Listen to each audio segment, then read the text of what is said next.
Good morning, ladies and gentlemen. Welcome to the 2021 PCPP Poultry School Online with the theme Resiliency Amidst the Challenges. To officially start the program, may we call Dr. Rolando A. Valientes for the invocation and the singing of the Philippine National Anthem. Good morning, ladies and gentlemen. Before we pray, let me read from Psalms 27, verses 1 to 4. The Lord is my light and my salvation. Whom shall I fear? The Lord is the stronghold of my life. On whom shall I be afraid? When evil men advance against me to devour my flesh, when my enemies and my foes attack me, they will stumble and fall. Though an army besiege me, my heart will not fear. Though war break out against me, even then will I be confident. One thing I ask of the Lord, this is what I seek, that I may dwell in the house of the Lord all the days of my life, to gaze upon the beauty of the Lord and to seek Him in His temple. Our Father in heaven, we praise You because You are a loving and a sovereign God who is in full control of everything. You have unrivaled supremacy over the world. You are compassionate, You are slow to anger, and abounding in loving kindness. We thank You, Father, for this opportunity to hold our second edition of the Poultry School Online. Thank You for the guidance and wisdom for our organizers, headed by Dr. Esme San Pedro, for mounting this very enriching event. We thank You for our speakers, our moderators, and our digital partners for their contribution in making this event a success. We pray for a fruitful session. We pray for guidance and wisdom upon our speakers to convey their key messages in a clear manner, and for the participants to be really engaged, to learn and apply what they have listened to in the various sessions. We likewise pray for the poultry industry to weather the challenges that we're currently facing. We pray for those who have been afflicted with COVID-19 and other sicknesses, that You heal them, our Jehovah Rapha. We pray that those who are healthy remain healthy, and we pray for those who are grieving because they have lost their loved ones. We pray that You comfort them. Again, we give You glory and honor. In the name of Jesus we pray, and everybody say, Amen.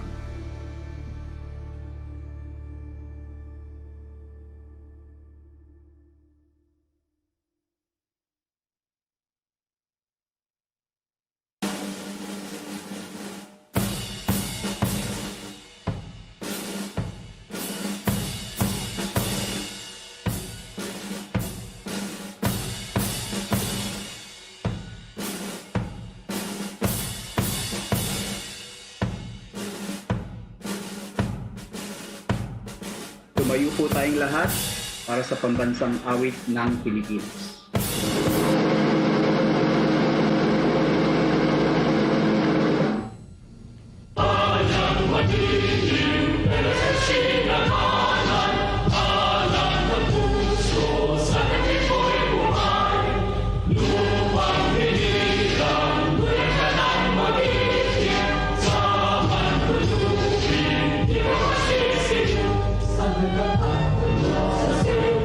Sa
Once again, good morning to everyone. We are indeed thrilled and excited to welcome all of you to the most awaited event of the year, our 2021 PCPP Poultry School Online. As we continue thriving doing things in the new normal, PCPP brings once again virtual platforms of learning through PCPP Poultry School Online. This year, we have rounded up a roster of respected speakers and resource persons in the poultry industry who will certainly satisfy your quest for poultry knowledge and enhance your expertise while in the comforts of your homes or offices.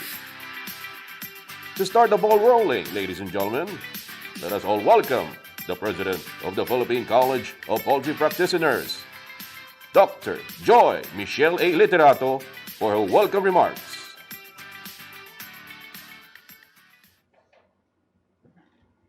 Hello everyone. Magandang umaga po sa ating lahat. Thank you for your time for being with us today. I hope you are all safe. On behalf of the organizing committee, I am happy to welcome you all to this year's Poultry School Online.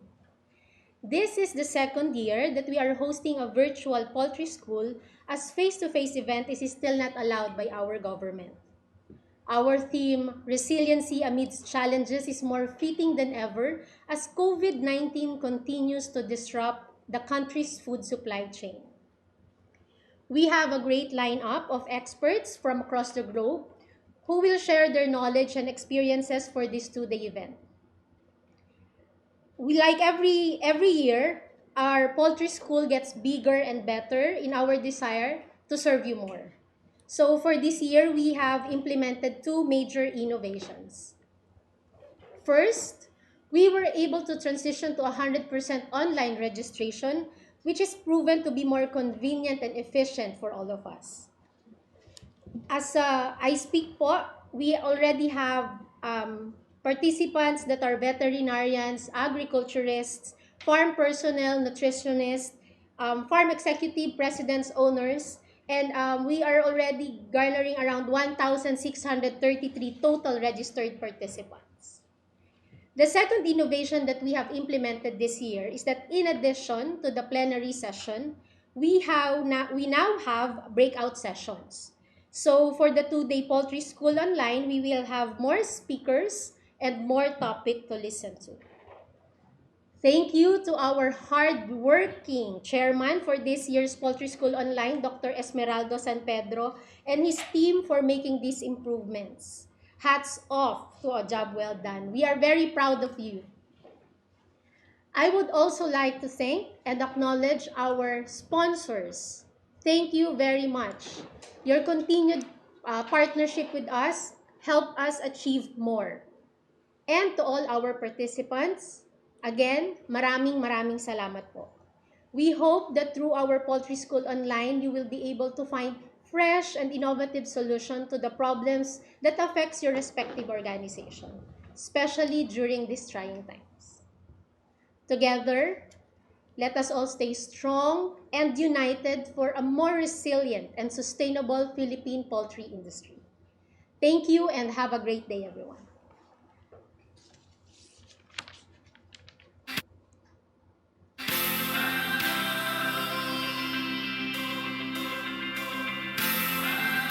And now, moving forward, we are excited to kickstart today's proceedings with our morning session. Our moderator for this morning session is one of the pride of PCPP, Dr. Maria Cynthia Rundina de la Cruz. Is a professor at the College of Veterinary Medicine and Biomedical Sciences at the Cavite State University. She is a graduate of the University of the Philippines, Los Baños Veterinary Medicine class of 1999, where she also pursued her Master of Science in Veterinary Medicine, major in Veterinary Microbiology and minor Microbiology, and her PhD in Microbiology. In 2016, she also finished her Master in Development Management from the Asian Institute of Management. She served as the Director for the research at Cavite State University from 2017 to 2019. As administrator of the CVSU Imus campus in 2019 to January 2021, and currently as Dean of the CVMBS. She was awarded by the Philippine Veterinary Medical Association as the Outstanding Veterinarian in Education in 2013. In January 2021, she was among the 20 fellows of the prestigious Merrill Williams Fellowship, comprised of women from countries in the Indo-Pacific region. The fellowship is funded by the Australian Centre for International Agricultural Research. She is an avid researcher, principally on bacterial foodborne pathogens. Her current research, entitled Low-Cost Portable Molecular Diagnostic Platform for Rapid Detection of Poultry Infectious Pathogens, is a collaboration among UPLB, University of Eastern by the Newton Agham Fund, and the Department of Agriculture Biotech. Let us welcome the moderator for this morning's session, Dr. Maria Cynthia R. De La Cruz.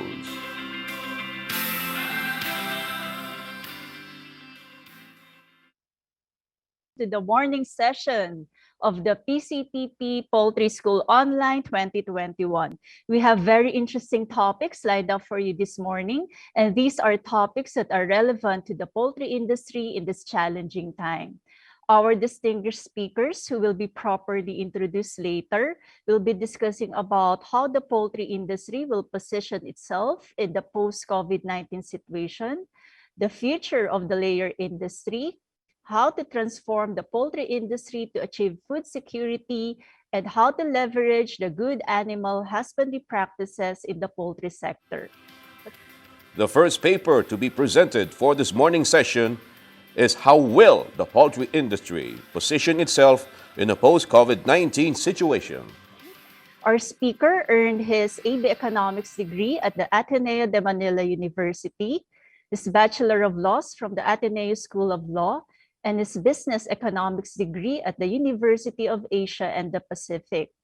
He is once a law practitioner at Ermitano Asuncion Manzano and Associates, and as a legal consultant in a labor consultancy firm at Inchong and Associates.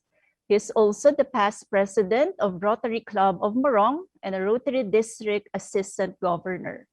He established Sagira Farms in 1981, which is a broiler farm and a dairy farm. Ladies and gentlemen, please welcome the president of the United Broiler Raisers Association from 2012 to present, Attorney Elias Jose M. Inchong. Good morning to everyone. Good morning to the Philippine College of Poultry Practitioners. Good morning to the participants of the Poultry School this year 2021, the second year of COVID. I have been assigned the topic, how will the poultry industry position itself in a post-COVID-19 situation? And our theme is resiliency amidst the challenges.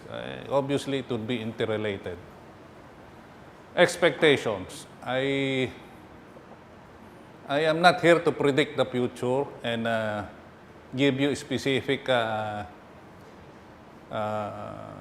plans or technologies on really what you should do. I'm here to give you basic tools, mainly to guide you in traversing our rather disruptive environment in the coming years. And what should be our mindset? I am not like the Department of Agriculture last February who announced that mumura na ang baboy dahil parating na imported at saka yung baboy sa Mindanao. Hindi naman nagkatotoo. I will not do that to you because that would be a sign of disrespect to everyone. So this is the outline of my presentation, resiliency as a positioning strategy. Why am I focusing on resiliency? Because, you know, the topic assigned to me is a leading question And obviously, given our theme, we will be focusing on resiliency. And I would suppose most of our speakers will do so also, but more on the technical aspects of our industry. Now, second part would be the aspects of resiliency. And the third, and probably this would be the meat of the third and fourth would be the meat of my presentation, the how of resiliency, anticipation and response. Those are the tools, anticipation and response. Now, anticipation would have two parts. That would be your megatrends, your larger environment, your challenges beyond the industry, which would have an impact on the industry, on our lives as poultrymen or as men and women who are in the poultry industry. Then I would go micro by focusing on our industry and what we should anticipate. Then I will go to the second how, response, our way forward. And that would be relatively short because, as I said, I am not here to draw a very specific, very clear map for you because I am not Madam Auring. Resiliency as a positioning strategy. Again, our theme and the topic assigned to me was a leading question. So let us define resiliency. I got the definition from McKinsey and Company. For those who are not familiar with McKinsey and Company, it is the leading management consultancy firm in the world. Every day, it would churn out analysis on our challenges. And I would advise everyone to go to their website and try to access them. It is very helpful. They define resilience as the ability to withstand unpredictable threat or change and then to emerge stronger, not only to survive, but emerge stronger. Now, as a positioning strategy, we need to understand why resiliency. McKinsey talks about the resilience imperative. I will try to be specific about this, or I will not change any of the wordings of McKinsey. I will give me the patience to. I will read it for you. The world is undergoing increasing rapid, unpredictable, and unprecedented change. But across industries, most companies have remained persistently focused on near and medium-term earnings, typically assuming ongoing smooth business conditions. The COVID-19 pandemic heralds the need for a new approach. Catastrophic events, let me underscore that, will grow more frequent but less predictable. They will unfold faster and in more varied ways. The digital and technology revolution, climate change, and geopolitical uncertainty will play major roles. Now, this slide, for those who are familiar with me and UBRA, for the last 10 years, I have been including this in probably, if not all, most of my presentations. And you have to respect the United States Council on Agricultural Science and Technology. This is a quote from their issue paper of January 2010. And increasingly, it is, you have to admire their prescience. They were able to foresee. Kahit na mga imperialista yung mga Amerikano, you have to respect the fact that they study for the benefit of their country, of their nation. We can only pray that our government will do the same for us. So, again, I quote, globally, agriculture faces unprecedented challenges such as increases in the demand for livestock-based foods in Asia, climate change that threatens to decrease production capacity in many places around the world, and increasing demand due to continuing rapid population growth in some poor countries. Aspects of resilience. There are 6: financial, operational, technological, organizational, reputational, and the business model. I will go through this quickly. Financial, it is obvious. You strike a balance between your balance sheet and your income statement for resilience. Look at your capital and look at your liquidity. Mahirap yung masyadong matapang nowadays. You should have reserves. Or at least you reduce your risk by being part of, by not being merely an individual proprietor, but probably part of an association or a cooperative or a corporation. In the poultry industry, short term, the normal mindset there would be, how many cycles are you good for financially in the event of a disruption? And I think we have found that out since COVID came to us back in January. It started January in China, and we still have it all over the world, and we have new variants. Operationally, this would pertain to flexibility and stability in addressing abrupt changes in demand, like what happened last year, and like what we are worried about constantly in the last year or so about a new lockdown. How flexible are you? How stable would be your operations? Your protocols, etc. Your delivery systems, and your supply chains. Technological. This would refer to your data and communication systems.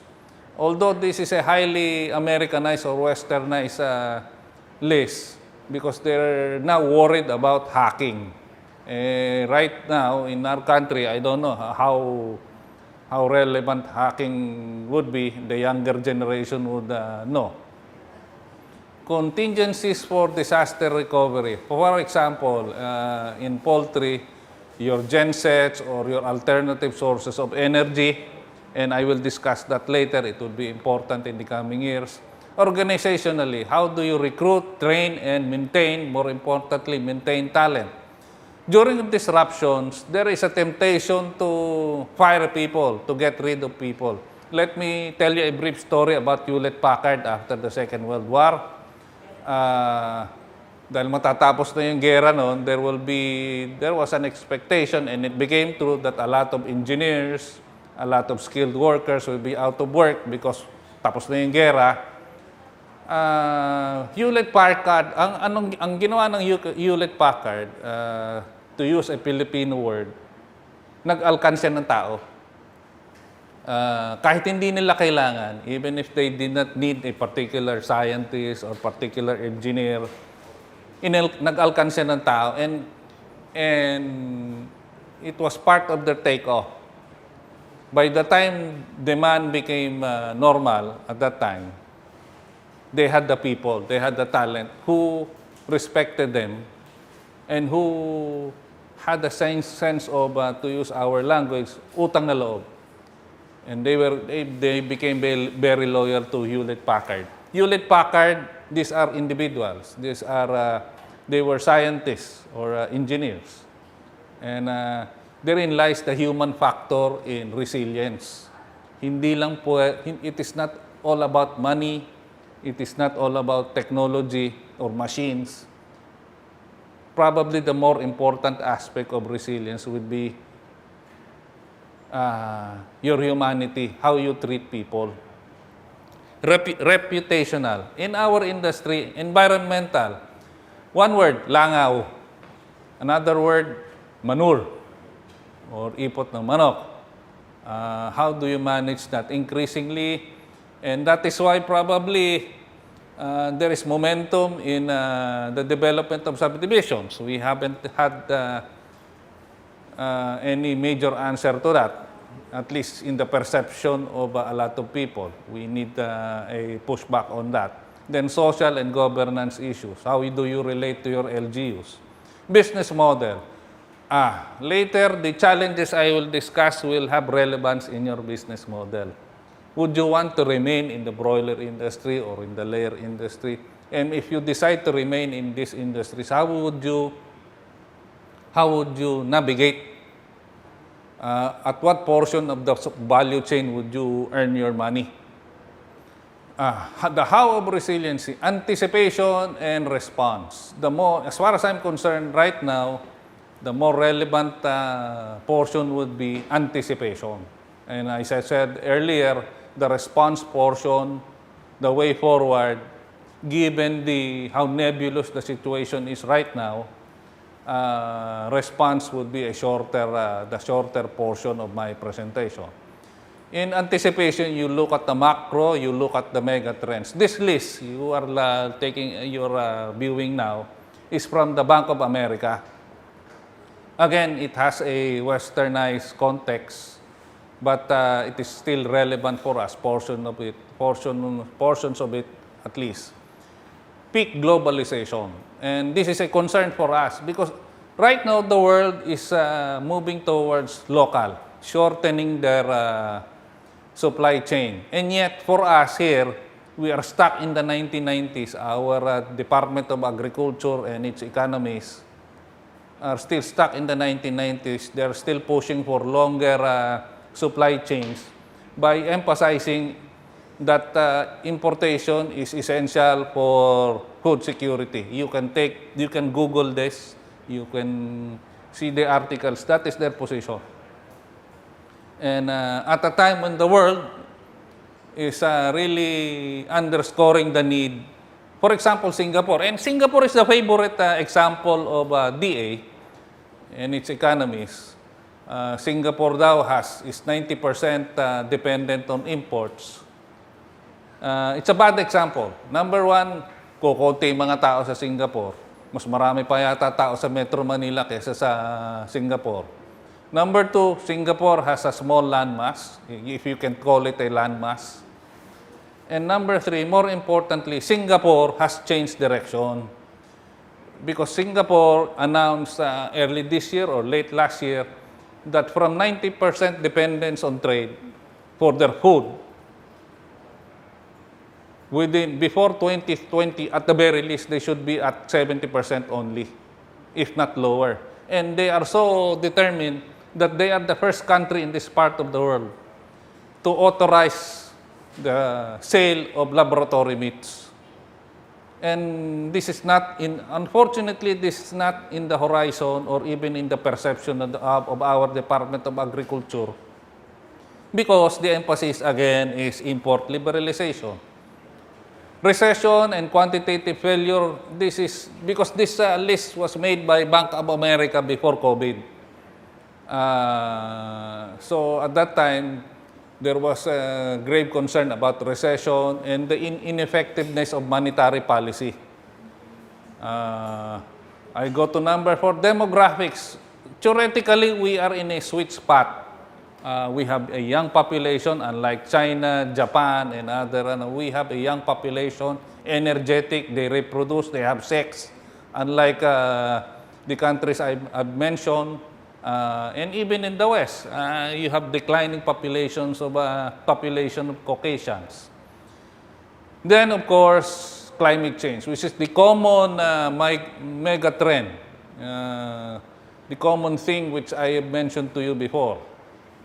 About from the U.S. Council on Agricultural Technology and the other sources. And I think you are following the news. In the United States, they have the heat dome. In Australia, they have droughts. In Germany, they have floods. So with the United Kingdom and China, the world is finally, whether or not you are a climate change denier, dapat mauntog ka na. So, then the challenge would be, another challenge would be, this is with respect to employment. The advent of robotics, artificial intelligence, automation. I do not know how we will adjust to, because all of these challenges will happen within the next 15 years, according to Bank of America, or 10 years. And the changes that will be caused by these trends will be more, the quantity and quality of changes will be more than the changes in the last, probably since the dawn of humanity. Splinternet, this is the threat of China having its own internet, delinking from the system that is where the West is present. Moral capitalism. It talks about a new kind of behavior by businesses and corporations, where the stakeholders are not only the stockholders or shareholders, but also the community, the environment, the nation. I hope we ascend to that as a republic. Smart everything, that is obvious. Space, that is, if you are following the news, the billionaires are going to space. Now, for the Philippine poultry industry in particular, what do we need to anticipate? Trade, new challenges. In trade, in order to move forward, you should realize, you should take a look at the data, you should be familiar with the data, because that is your take-off point for your resilience. And so data, with respect to trade, we will discuss data and policies. And new challenges, animal welfare, laboratory meats, and energy supply. Let me proceed. This is a computation. This is what we're up against. This is the cheapest import we're competing with. The United States chicken leg quarters. Probably 95% of leg quarters come from the United States. Probably more. And it is cheap. Before COVID, the average annual price was $0.85 US per kilo. It would land, if you're inside MAB, all in, it would land at 64.50. Ang assumption niyan, you have an exchange rate of 50 pesos, in quota tariff of 40%, and expenses would be 5 pesos. If you're outside MAB, you add 6 pesos, assuming the reference price of $1.30 would hold. So 70 at most, before COVID. After COVID, we are at 96 pesos because international prices went up. It is now at $1.30, although as of this moment, it went down a little at $1.18, $1.15 per kilo. But again, the same assumptions, you will land at 96 per kilo. There will no longer be an SSG or special safeguards duty because the reference price will be equal to the declared price of $1.30. This is just data from the USDA because we do not have something similar from the Department of Agriculture of the Republic of the Philippines. So, the major concern here is that the assumed per capita consumption is high at 16.6. Assuming that although our population is 109, I'm assuming 9 million is outside of the country. So let us use 100 million. So 1,660,000,000 divided by 100 million is 16.6. Given the very poor demand, that is rather high, even if this data includes MDM. This is for chicken, this is for pork, and I include pork in this portion because it's part of the overall meat supply. And 14.25 is rather high again to assume as the per capita income. And why are they assuming, why did they do this? The USDA, Department of Agriculture of the United States, because they are using Philippine data which they gathered from various sources. And you know, the Department of Agriculture and those who have import interest would want to show that there is really a need to import. And you go back to the debates in the Senate regarding the special importation proposed by the Department of Agriculture. They proposed an additional 400 million. There was a compromise of 200 million. Right now, there is a glut which has affected also the chicken industry, the poultry industry. So this is the imports for a comparison of 2020 to 2021. As you can see, we see an uptrend starting June, and I anticipate that since the campaign will start after October, this will increase because our perception is that all of this push for imports is somehow election related. This is the sourcing for our imports of chicken.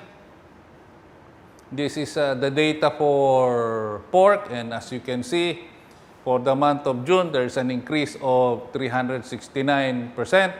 I do not understand the declaration of the Department of Agriculture na hindi para dumarating yung imports na in the first place, hindi pa na-approve ni Presidente yan, nag-place na ng order yung mga na somehow would know that it would be approved. So, we are looking at a glut. We are looking at a deluge. So, again, this pertains to pork, and as you can see, it is gaining momentum. Let us not dwell on that. Lalo tayong malulungkot. Trade data again, look at the inventory for chicken. At 47 million kilos as of July 19, I expect that to be higher by August. Although it is lower when you compare it to last year, but demand now is poorer, or demand now is terrible. I think even those in the egg industry are suffering, although there is an increase in supply of in the layer industry, still there is a slowdown in the consumption of eggs. And it is not related to the fear of cholesterol. In the first place, the health people in the United States have said that cholesterol is no longer a nutrient of concern. I do not see the problem there. Again, pork, you look at the inventory at 67 million kilos, and this is understated because it does not include those cold storages which are not accredited. And as you can see, in preparing or in your continuing efforts at being resilient, be realistic. Do not be naive that government policies, and as you can see from the data, will be in our favor. At least during this dispensation, the current dispensation and the Department of Agriculture. So, look at our price. This is the monthly data, and this is UBRA data. This can be misleading for those who do not understand. Because if you take a look at the numbers, we are at a 5-year high in terms of farm gate prices. However, aside from the higher costs, the trend, you look at the trend, it's going down, and it can be on a weekly basis, as you can see, it can be terrible.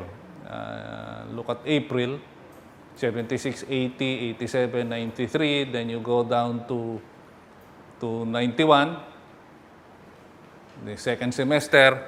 Let us anticipate what will happen. Let us not anticipate what will happen in August. Normally, August is a bad month for everyone.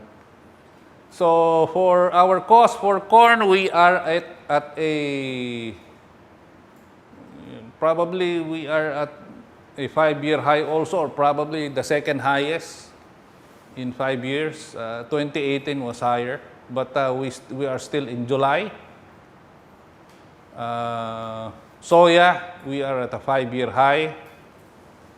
Day-old chick, we are at a 5-year high. I do not know if there will be a collapse given the rather pessimistic mindset nowadays.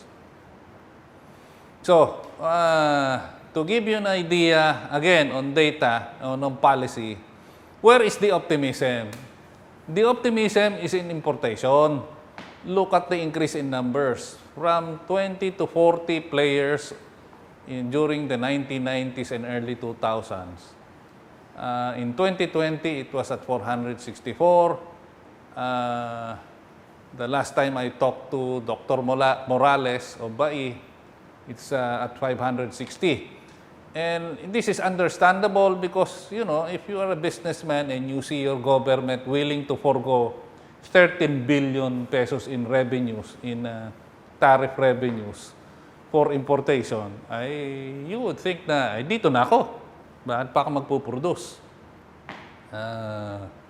You will be in awe of the lobby for imports. And the usual reason for this is it will benefit the consumers. And I think if you go to the groceries and the wet market, you will know that that is not true. I will leave it up to you to read the next slides on alternate facts. I will just summarize it.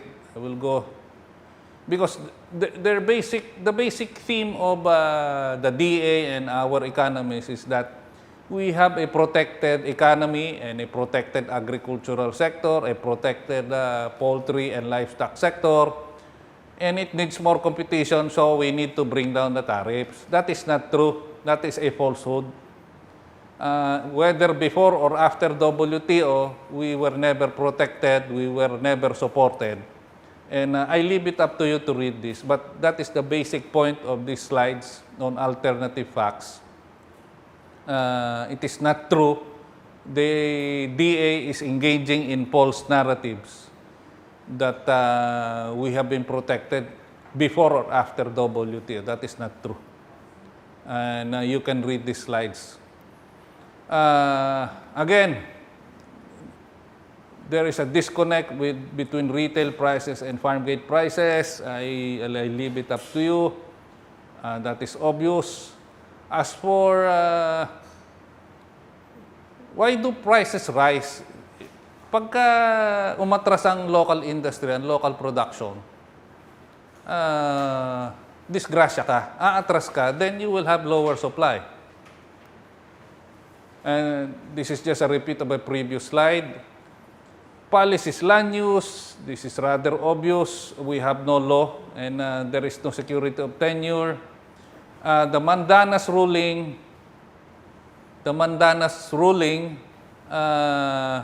it is expected that we will have less of a budget for the DA and more for the local governments. And do not expect more from the government.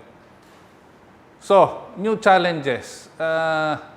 Basically, there is this push for animal rights and animal welfare which may not be appropriate for a third world country like us.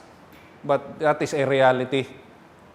There is a push for slow growth genetics and feed formulations, for happy chicken, for being vegan or vegan, whatever it is, however it is pronounced. And it will be a challenge. That is a reality. Then the advent of laboratory meats. As I already told you, Singapore is already there. Even if we continue producing natural, I now use natural ways of producing it, or the traditional way, the challenge would be in the raw materials. If the Western countries are no longer planting as much soya, what will we use? And the basic attraction of laboratory meats will be 99% less water, less land, and slaughter. So regarding energy, you just read this. And finally, we go to response. The typical response is to say that be more efficient. How do you become more efficient against laboratory meats? You must consider that. You must study your market. And we are at a critical turn. And we are in a period known in economics as a period of creative destruction. So, what is the basic response? You diversify. Whether within the industry or outside of the sector, you diversify. We are at the pathfinder stage. We do not know the exact, we do not have an exact roadmap on the impact of the mega trends. But still, better to diversify and not put all of your eggs in one basket. And so, we have lost family members, very good friends during this COVID-19 crisis. Still, we should be thankful that we are given the opportunity to face challenges. And it is a good way of honoring their memories. My congratulations to the Poultry School, to Dr. Esme, to the Philippine College of Poultry Practitioners. Hopefully, in the next session of the Poultry School, a younger person would be making the presentation because Mr. San Diego and I are pushing for a transition from old fogies like myself and himself to a younger set of people. Naghahabaan na mga balbas namin. Good morning to everyone. Thank you very much, Attorney Bong Inchong. The second paper to be presented for this morning's session is The Future of the Philippine Layer Industry, Dynamics, Challenges, and Forecasts and Trends.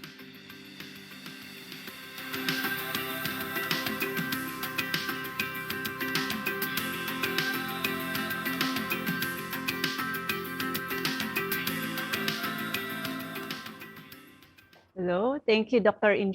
Attorney Inchong. Our second speaker now, we will introduce. He earned his Juris Doctor and Bachelor of Science in Legal Management degrees at the Ateneo de Manila University. He is a member of the Integrated Bar of the Philippines. He is a former legal consultant of various special projects of the Department of Environment and Natural Resources. He is the Vice President of Novo Agri Incorporated from 2010 to present, an egg processing company that produces pasteurized liquid eggs. He is also the Vice President of Mycor Trading Corporation from 2001 to present, a local agribusiness company located in San Jose, Batangas, Philippines, that is involved in poultry farming and selling of poultry products. He is currently the president of the Philippine Egg Board Association Incorporated since 2013. Ladies and gentlemen, please welcome Attorney Irwin M. Ambal. Good day, everybody. I'm Erwin Ambal of the Philippine Egg Board, and I'm here to give you situationer on the layer industry. Whenever we talk about the present situation of the layer industry, we start off with the layer population. If you look at the layer population through the last 10 years, it has been growing steadily at around 5%, although last around 2018, 2019, there were slight dips within those particular years. All throughout, there was a growth of an average of 5%. In fact, tayo nga ang the layer industry, along with the broiler industry, have been the consistent performer in the whole Philippine agriculture. For the layer industry, even with the pandemic, it has grown still steadily in the last 24 months. If you look at 2019, the estimated layer population, and this is based on existing data coming from the Bureau of Animal Industry, cross-reference with the data coming from the PSA. We were at around 40 million laying hens in 2019 before the onset of the pandemic. And by 2020 and 2021, it has further grown for additional 1 million in 2020, and for this year, there's an expected further growth of around 5 to 7%, or around 43 million hens. That's a lot of hens. And of course, it is very important to note, nasan yung growth areas? Where's the biggest population of the layer hens? And over the years, if you look at, it's still Calabar Zone, who has the number one layer population. Batangas province being the biggest, having the biggest population of layer hens. Number 2 is still in Luzon, which is Central Luzon, which to this last 18 months you have seen geometric growth, expansion in a lot of farms in Central Luzon. Coming at number 3 is Central Visayas, and Northern Mindanao and Southern Mindanao is a close 4th and 5th. Well, if you would look at the geographic region, you could consider Northern Mindanao and Soxargen as being under one geographic region of the big island of Mindanao. So for all intents and purposes, we consider in the laying industry the southern and the northern Mindanao as one area. So if you consider this, the Mindanao area has around a good sizable share of the layer population of the entire country. Plus, of course, Davao. So roughly it's around close to almost 20% or 1/5 of the layer population is in Davao. Then again, these are estimates. We have a give or take 10% error, but I think, in my own opinion, this estimates of the total layer population in the Philippines is understated. So here's the growth rate of the whole poultry industry. Again, if you look at the layer population and the layer growth, it has been consistent throughout the years. With or without the pandemic, the layer population has grown. If you look at also the volume of production of eggs, naturally it would follow the layer population. And Calabar Zone being the number 1. The main reason for this is the biggest market in the Philippines is still NCR and Region 4A, both for the household consumers and for the hotel, restaurants, and industries, or what we call the HRIs. These are the commercial and industrial users of eggs. Now, it is very important, how do we make this forecast of the layer population and the future egg production? You always look at the parental stocks that are coming in. So the parental stocks, for the information of those who are not aware of the layer industry or those who are new to the industry, the parental stocks are the ones that will be laying the day-old pullets. And the day-old pullets would be the one being sold to each farm, grow-out farms, to become pullets and later on as laying hens. So if we're going to look at how this would affect the layer population and the egg production, we count at least 50 weeks or almost a year from the time these parental stocks have arrived in the country. So if we're talking about the layer population right now, well, it was brought about by right now 2021, the layer population was an effect of the parental stock that came in 50 weeks before or sometime around 2020. So if you look at the progression starting 5 years before, there was a dip from 2017 to 2018. But after that, the parental stocks importation went steadily up. In fact, by 2020, there was almost 25% increase of parental stock. So your increase of 2020 in parental stock importation would kick in around late 2021 until 2022.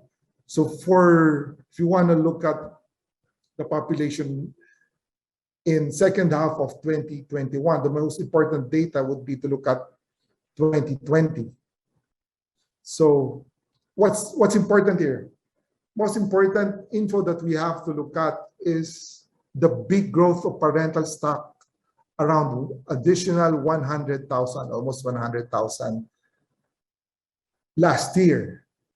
So it's kicking in right now. The 100,000 additional parental stocks are producing eggs, so to speak, as of this time, and would peak sometime around until second quarter of next year. If you look at 2021, we're still in August.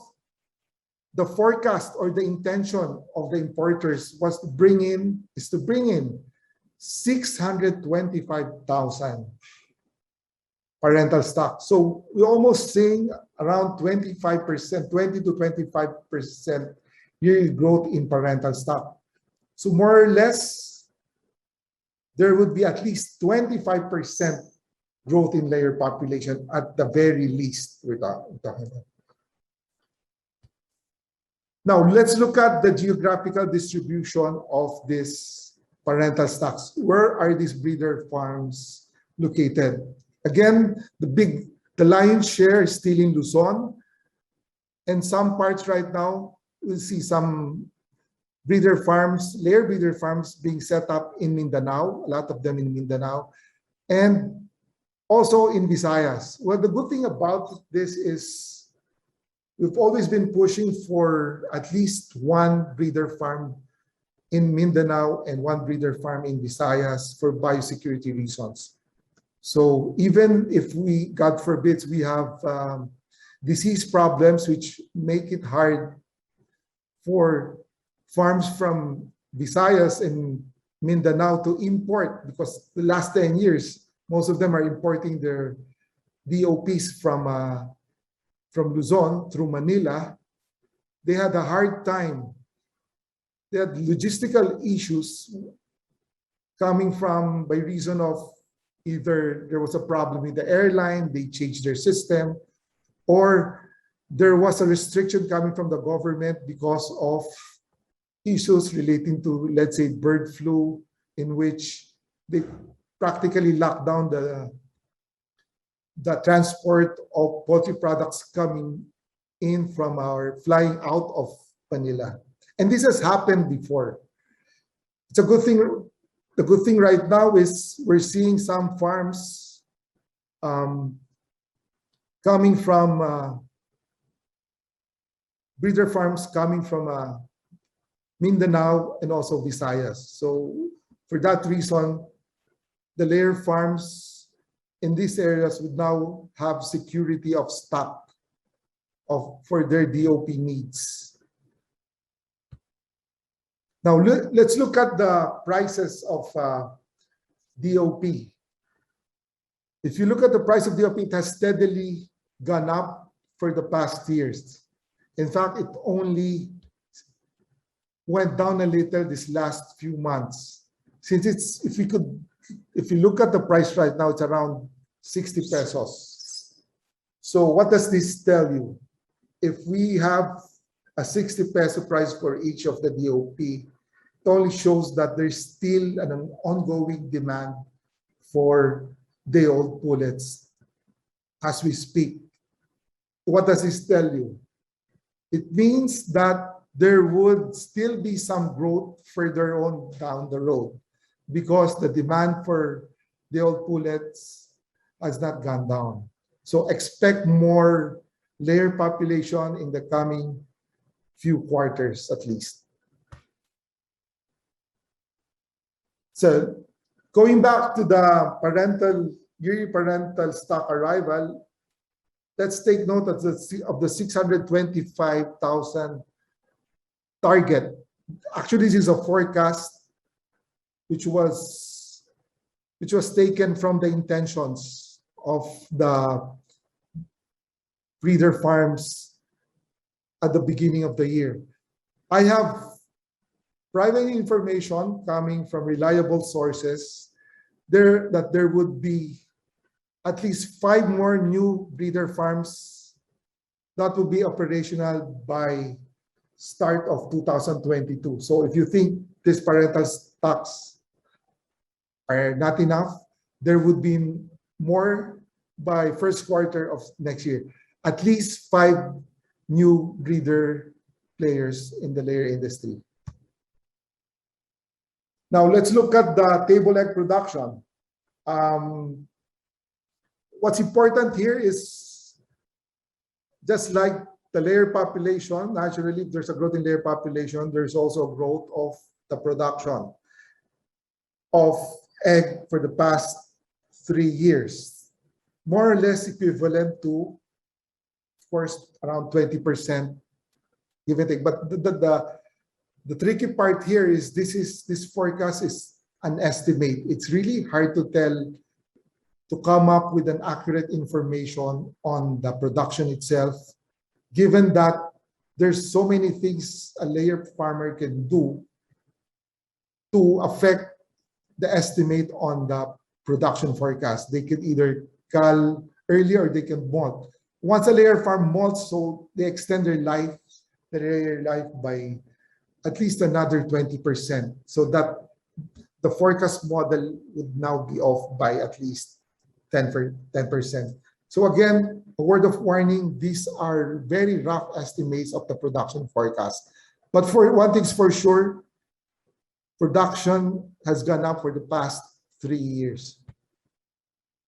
And if you look at also the farm gate prices, the farm gate prices peaked around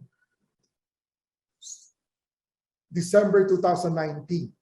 And that's the usual peak season for the demand for eggs.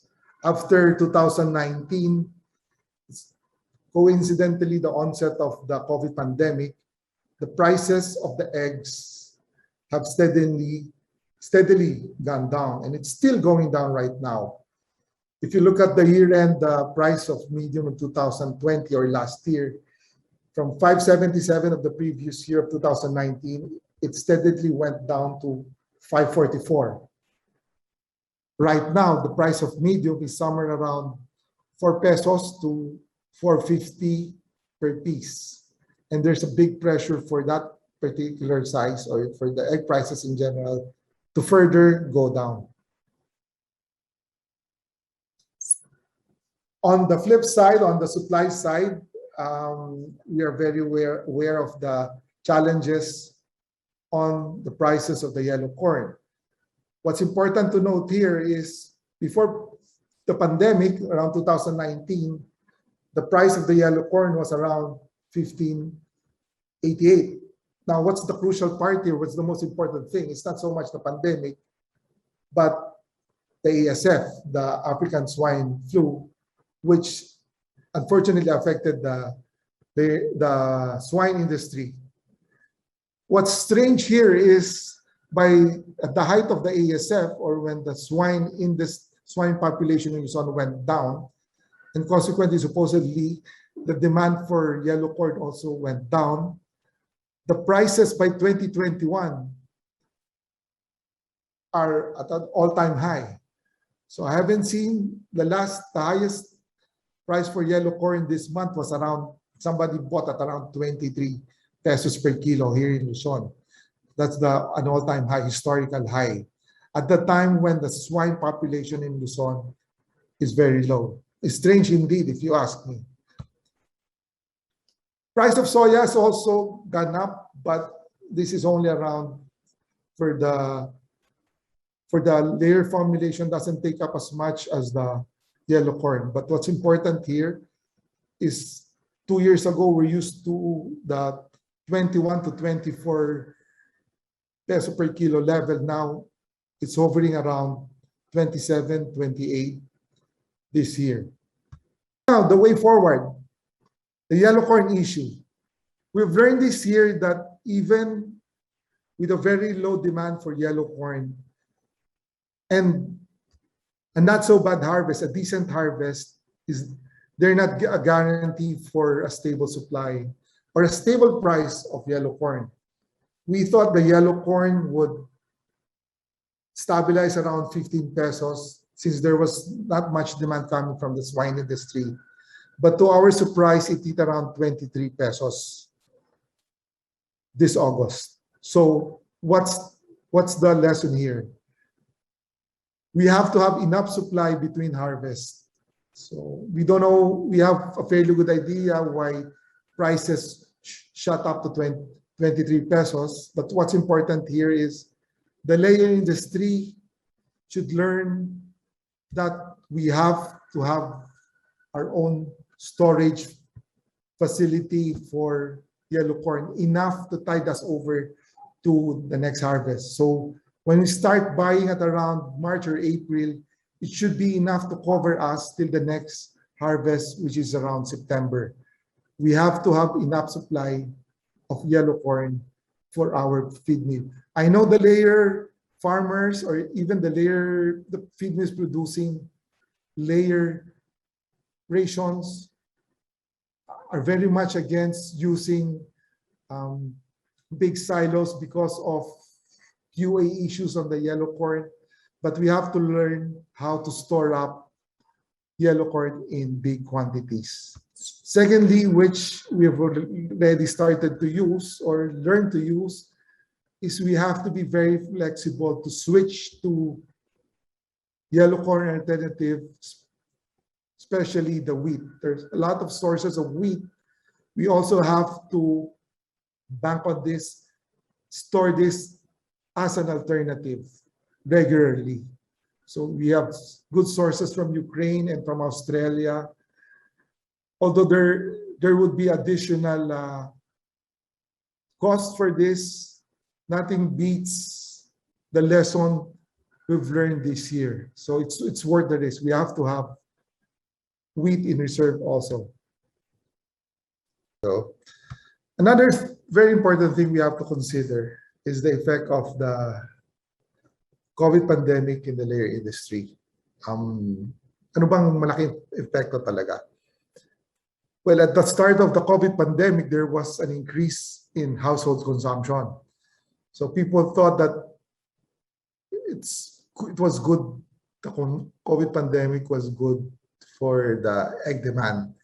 Unfortunately, since there was regular lockdowns and especially the closure of the malls, there was a geometric or a significant decrease throughout the months of sales by HRIs. So yung mga large size natin na usually binibili ni Goldilocks, ni Jollibee, at least 50% of them was gone during the early days of the pandemic.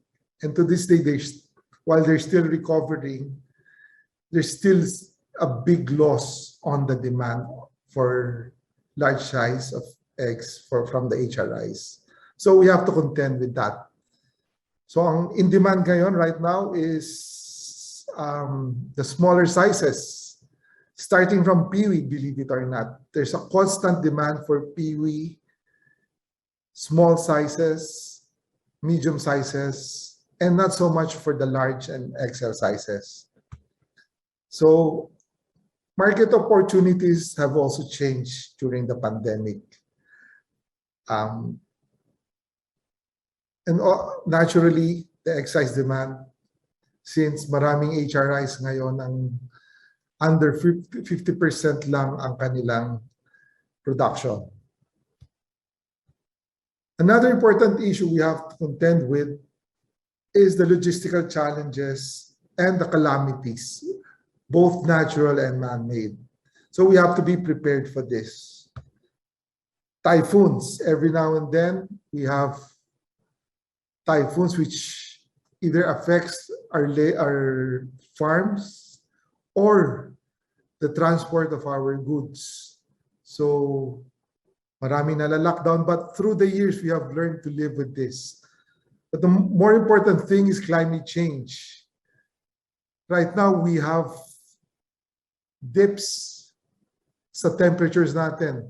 In the morning, we'll have 21 degrees Celsius sa early part of the morning. Then pag sumikat ng araw, it would go up around 27. And in some places during summer, it can go up as high as 40. So we're looking at least 7 degrees to 10 degrees temperature differential in the same day. So it's really a problem for open-sided houses, which I think 70% of the layer population are still being reared. And another important thing to consider as we go forward with these challenges is that we have to be prepared for all kinds of calamities, both natural and man-made, and the logistical challenges attendant to this. Another important issue, if not the most important issue that we have to consider is, of course, the effect of the COVID pandemic. During the first months of the pandemic, the layer industry was at a loss kung ano talaga maging epekto. But surprisingly, there was a spike of demand from the household. People who were used to just buying dozen of eggs were now buying 2 trays of eggs. So there was a spike for household demands and consumption of eggs.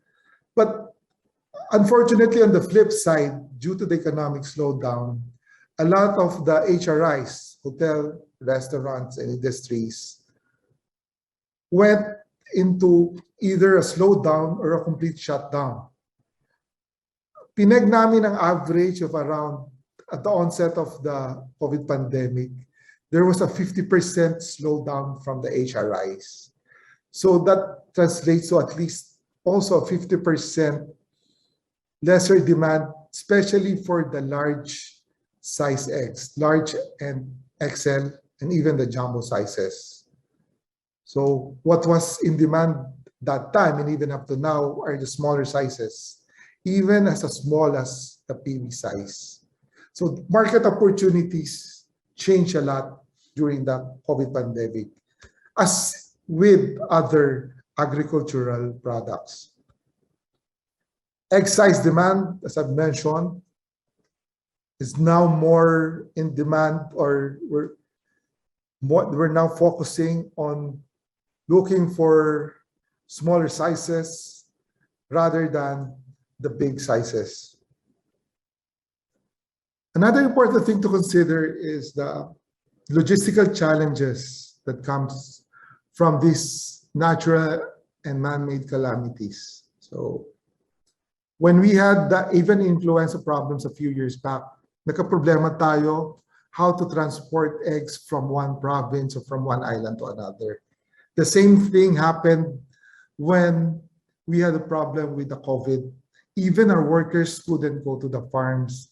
Even our suppliers could not pass through the checkpoints. Even after in some areas or some regions of our countries, nahihirapan dumaan yung mga yellow corn supply. So, and there would be additional cost in our supply chain. So we have to be prepared for this. And also the threat of climate change. Anong problema natin sa climate change? We could see that during dry season or during summer, some farms would experience as high as 40 degrees Celsius in open-sided farms. In the morning, they would have around 25 degrees Celsius, but come midday, they would have 40 degrees, around at least 10 degrees difference in temperature. And it's very challenging to keep up a good production output with this kind of temperature. Ano na nagiging option? That's now, there's a lot of farms now converting to cool cell system or tunnel vent system. So they could also They should control the external factors, especially the temperature, and also the humidity. Disease challenges. Fortunately enough, yung AI has not affected us for this past years, but there are other relevant poultry diseases like ILT and NCD still making a dent on our production. Another important thing we have to consider, and we've learned to live with, are the government restrictions and lockdowns. Although fortunately enough, the Department of Agriculture was very helpful na maka-exempt tayo dito sa mga checkpoints. Although in the first few days of the lockdowns last year, nagka-problema tayo, the government is very responsive and sensitive para payagan tayo with ease na makalampas sa mga checkpoints. So the only problem is for some local government units na hindi science-based ang kanilang checkpoints and are not even aware that agriculture supplies should be exempted from these lockdowns. So another important thing to consider is right now in the layer industry is how we make decisions. Before, when we load or we make expansion in our farms, wala tayong tinitingnan data. Pero ngayon, given the expensive raw material prices and also the challenging market, kailangan every decisions natin is based on the data available. Gaano kalaki pa ba ang ating market? Gaano kalaki pa ba itataas ng price ng yellow corn? We have to know all of this so we can make proper decisions when to load, when to expand, when to cull our chickens, or kung pwede pa ba tayo mag-molt, kung may ine-expect tayo na spike sa prices in the next few months. So we have to be realistic with our assumptions. Hindi pwede sa layer na bahala na si Batman. Sige, mag-load tayo. Kasi ang mga layer farmers for the past 8 years, they've been enjoying 1 peso for every head. Daily ang tubo nila.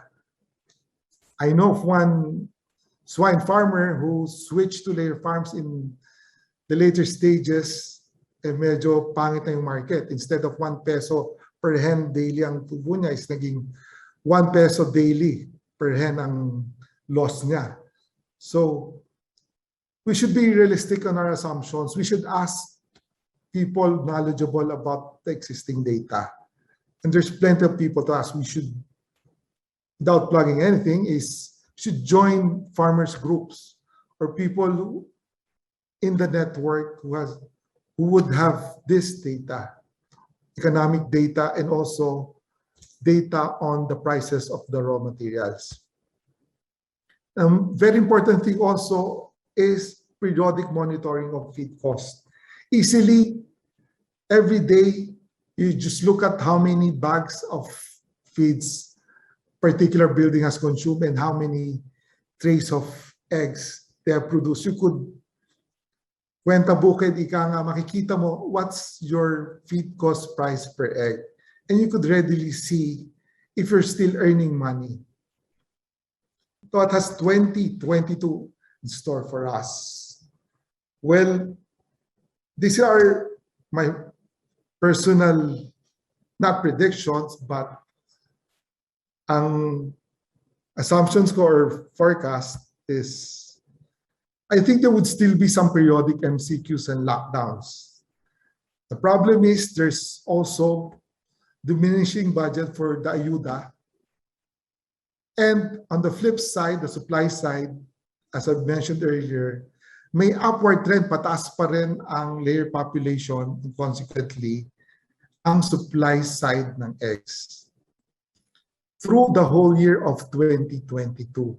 So very challenging talaga for the layer farmers ang 2022.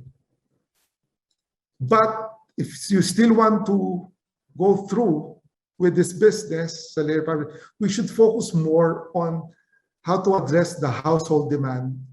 Because personally, I don't see that much growth, although there might be some slight growth in the HRIs next year, not anywhere close to the pre-pandemic levels. Our best bet next year is still with the household demand. Having said that, ang focus natin is not so much on the size of the eggs by next year, but on the volume. Hindi mo kailangan mag-produce, to my mind, ng large or XL sizes. Ang focus natin is sa number ng eggs, even reduce medium sizes. Ano pang pwede mayani ng 2022? Well, from the data, we could see that there would be a stable supply of the old pullets. As I mentioned earlier, there would be bigger layer population. So there would be naturally more bouts of egg supply glut in a volatile market for eggs. So I know it's not a rosy picture, pero these are the numbers that we've seen earlier, and undeniably, parami talaga by next year ang layer population and the supply, but we could see the demand side. So we know what's coming this 2022. We should be prepared. We should make advanced planning for this kinds of scenario. So yun na lang muna. Keep safe everybody and stay healthy. I'll be ready to take your questions later on. So thank you.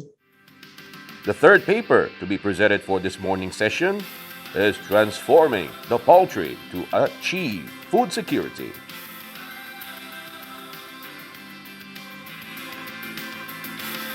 All right. I'm sure you already learned a lot this morning, and we are down to our last two speakers for this morning session. It is my honor to introduce our third speaker. He specializes in animal health, principally in disease control and policy development. He earned his Doctor of Veterinary Medicine degree at the University of the Philippines, Los Baños, and his Master of Veterinary Public Health Management degree from the University of Sydney, Australia. He's an awardee of the UPLB as an outstanding alumnus in government service. Recently, he has served as the National Program Coordinator for the Food and Agriculture Organization, or FAO, in the Philippines, and prior to that, as the Regional Animal Health Officer of the FAO Regional Office for Asia and the Pacific. Ladies and gentlemen, please welcome the OIC Director of the Bureau of Animal Industry, Dr. Reldrin G. Morales. I'm Reldrin Morales, the officer in charge, Office of the Director, Bureau of Animal Industry. And this afternoon, I would be presenting on the transformation of the poultry industry to achieve food security. So let me begin my presentation with this slide showing the value of production in agriculture, citing January to March data from PSA, and this is in current price. As we can see, the poultry sector accounts for 14.25% of the total production agriculture. At the current price, we have production of about 484.8 billion, and 69.1 billion of this is due or attributed to our poultry sector. Of course, needless to say, we know for a fact that Central Luzon, Calabarzon, Central Visayas, Northern Mindanao, and the Soxorgen area are the top producing regions as far as poultry is concerned. So when we say poultry, this would include broiler, our eggs produced by both chicken layers and ducks, including duck meat. And while we are talking about this level of production and contribution of the poultry sector as regards the agriculture economy, we must also note that this production is beset under the circumstance of a different crisis, avian influenza in 2017, and in January 2021, we have some experience with that. though very minor. And of course, while ASF is with the other livestock commodity, its impact in the total meat consumption has also cascaded to the poultry sector, though it sort of benefited. Not that we want it to be that way, but because of the change in market preference, because of the ASF, but with the price of pork increasing sharply, a lot of consumers sort of substituted pork with poultry meat, and this has positive impact on the industry. And of course, we must not forget the COVID pandemic that started in 2019, but in the country, if I remember correctly, the series of quarantine measures has been imposed. Earliest was on March 2020, and this has also impacted consumption because of the market closures, including the institutional buyers. And with this, the agriculture sector had a drop in production. First, livestock, represented particularly by swine due to ASF, and poultry because of the market closures brought about by the COVID-19 pandemic. So there are surges in price of commodities, and at the same time, we must also be aware that there are loss of income in both producers and farm laborers. And I forgot to mention here that one of the major contributing factor is the closure of other industries that also impacted the buying power of the consuming public, aside from, of course, the market closures. And this is being felt more today more these days than it was in the previous year. So what is actually the poultry industry performance? If we look at the performance on livestock and poultry from January to March 2021, we can see that for chicken and duck, there are some drastic increase for this reporting period. Chicken meat, we have 11.2 increase in growth rate and 11.6 for ducks, though chicken and duck egg has posted positive growth at 3 and 7.7% corresponding. So if we will look at the volume of production in poultry from 2018 to 2020, we can see that between 2018 and 2019, there is a positive growth at 4.9%. And between 2019 and 2020, it's 6.1%. But we know that 2020 is the year when we started to experience the impact of COVID-19 pandemic. So it's a big factor that actually has a tremendous impact on the poultry industry. Of course, we will always be sensitive that there is also some discussion that, of course, there are imported chicken meat that goes into play along this line.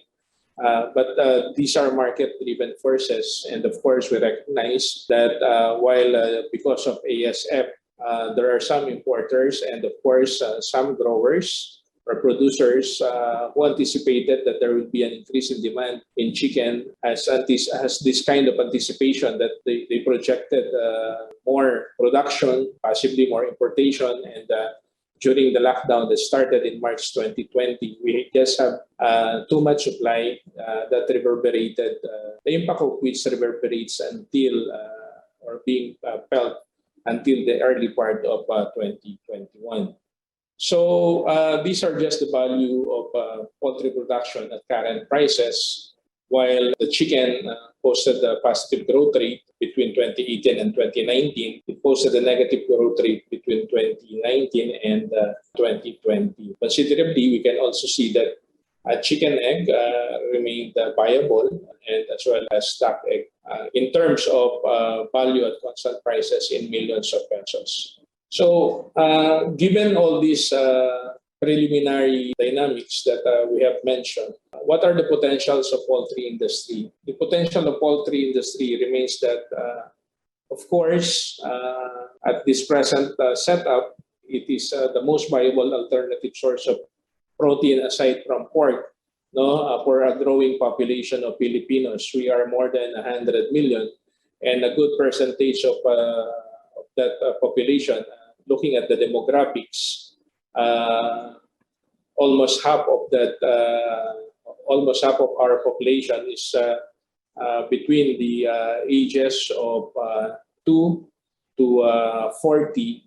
Considerably, most part of it are those at the growing stages. No? So there's a big need for protein source for a growing population. And with what's happening with pork because of ASF, the viability of poultry as an alternative source of protein, easily produced and cheaper to produce, remains high. And needless to say, accompanying this potential, of course, is the employment and creation of small-scale enterprises. No? And as it expands, of course, it's a given that there will be entry of new players in the local industry, particularly in layer industry. And of course, right now, let me report to this meeting that we are working now to realize potential export of eggs and other chicken products to other countries, particularly South Korea. So we're working on some questionnaires being required of us by the importing country, particularly South Korea, because they've already opened importation. So they already have this communication to us saying that they will allow importation of poultry products from the Philippines. So we are working on this direction now, and hopefully it will end up on a more positive note. So just let me, as we move along on how we are looking on transforming the poultry industry, I would also want to let the participants of this meeting know that the Department of Agriculture has this concept we call the one-day reform agenda.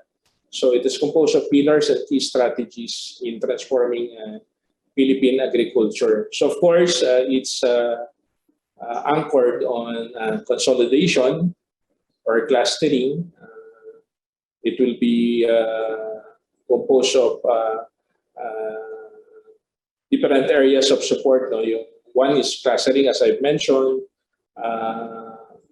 mobilization and empowerment of partners, diversification, credit support, collective actions, or yung corporativism, cooperative development is part of this consolidation. Of course, modernization, we don't have to expound really on that, because we know that in our effort to be more competitive, we have to really modernize our industry. And as we modernize, we should not forget that one of the important things in modernization is that we will be able to maintain and elevate our food safety and food safety regulations accordingly. Of course, with modernization, we also have the more a dynamic part, which is industrialization. So right now, the Department of Agriculture is at the forefront of building the business corridors for agricultural industries. And as I mentioned earlier, trying to enter at least right now for our poultry sector, we're initiating this export development, our effort to to gain a foothold of exporting our product. And of course, part of this industrialization will be post-harvest processing, logistics, and marketing support. So under the Bayanihan 2, the Department of Agriculture has put forward some amount. It's not big, but significant to start with to support the post-harvest facilities. No? And we're looking on how better yet further to support processing.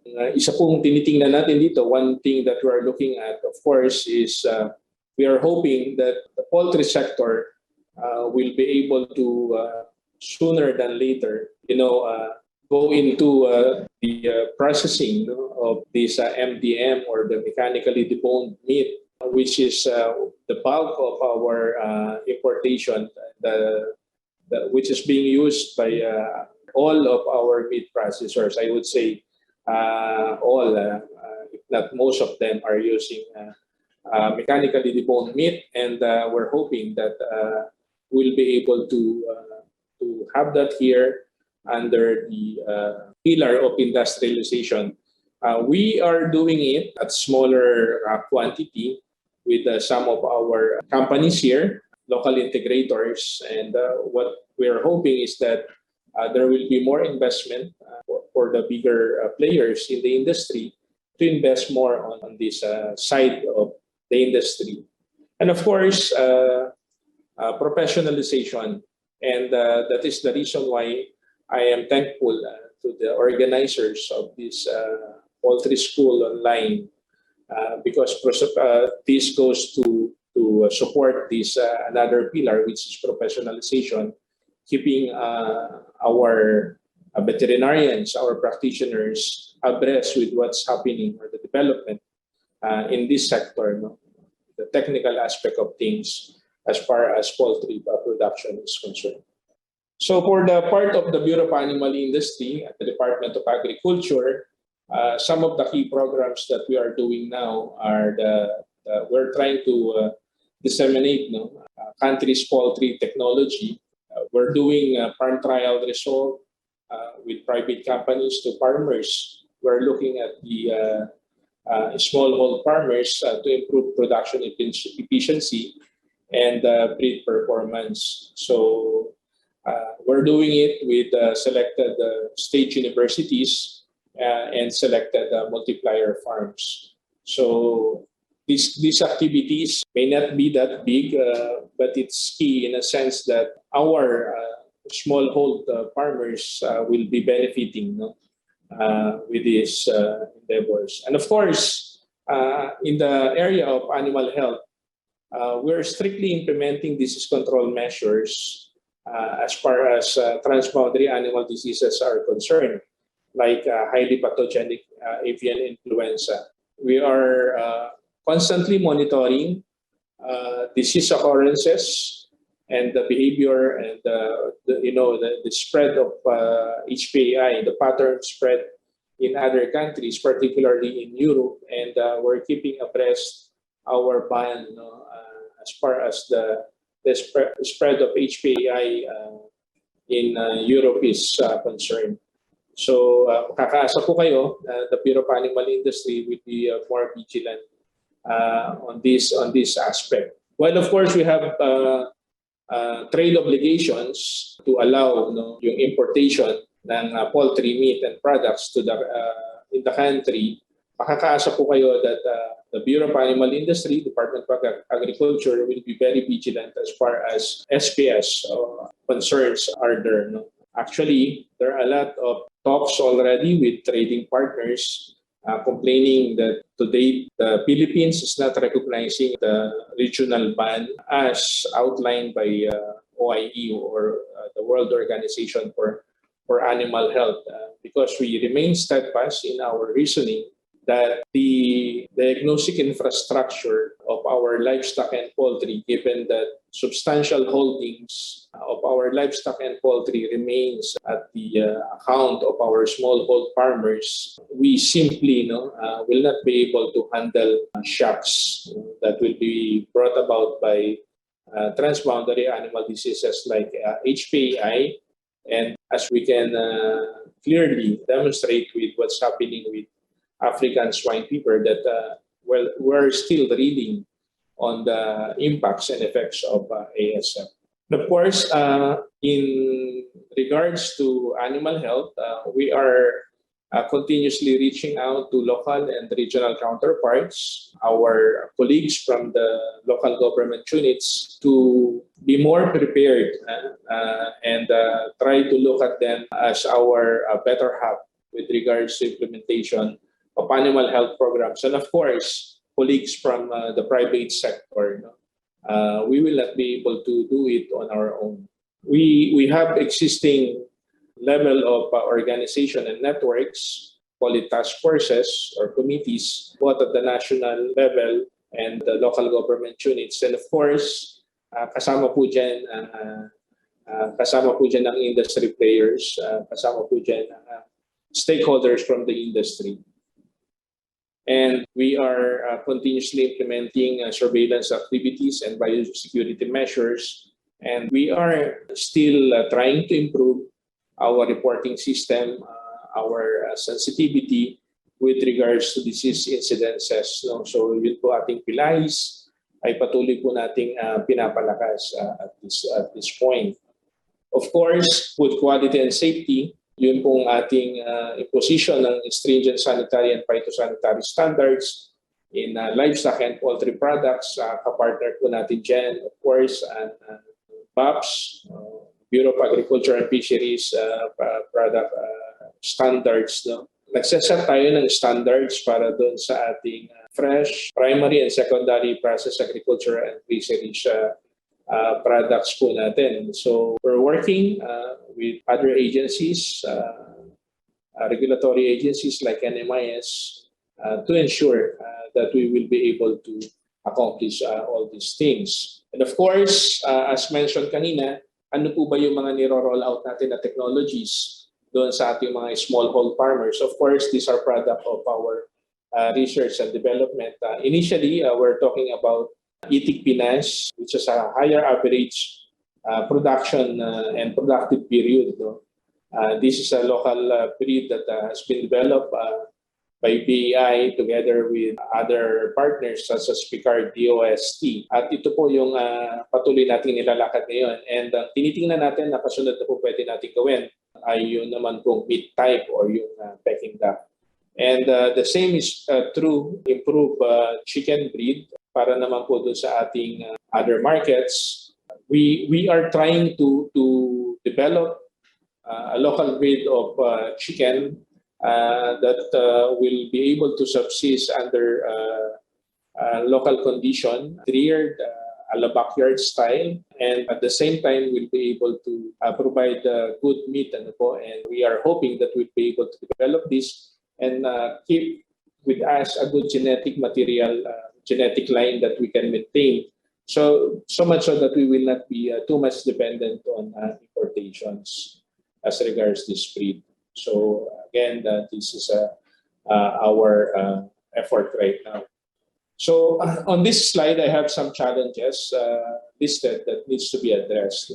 Amidst all this production environment that we have, amidst all our accomplishment in the sector, we still have substantial challenges. We can say that low production efficiency and the high cost of farm inputs is still there. No?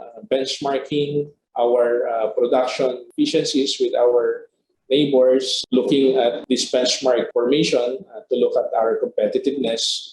Tinitignan po natin to, and we can see that there are a lot of things that we need to catch up to. But mas malaki pong attribution talaga dito yung high cost of farm inputs, and because the high cost of farm inputs actually influence how we are doing our production efficiency. And of course, market matching and marketing, I mentioned earlier on, hopefully we will come to that point in time where our local producers will be able to supply the needs of our processors. No?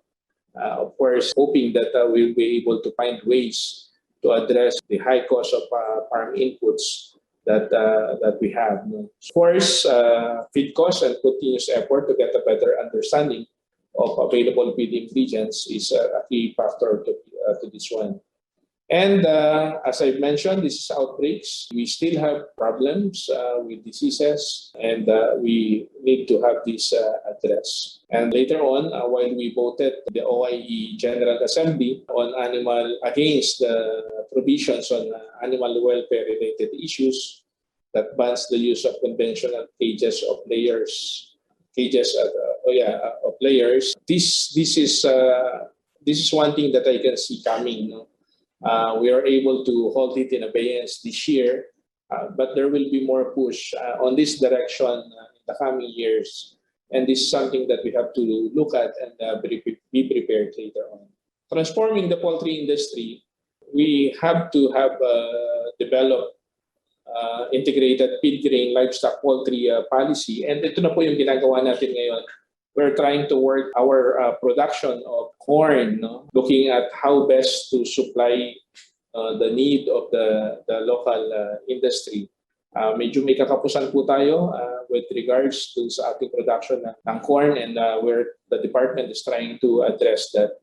And of course, we're starting, alam ko naman po that the industry is already doing this, but Department of Agriculture, the Bureau of Animal Industry, is making a big push for a data-driven approach to address issues and support policy direction. Naging problema po natin yung prices of DOC, which has a great impact on our production and prices of our broiler meat on the early part of this year.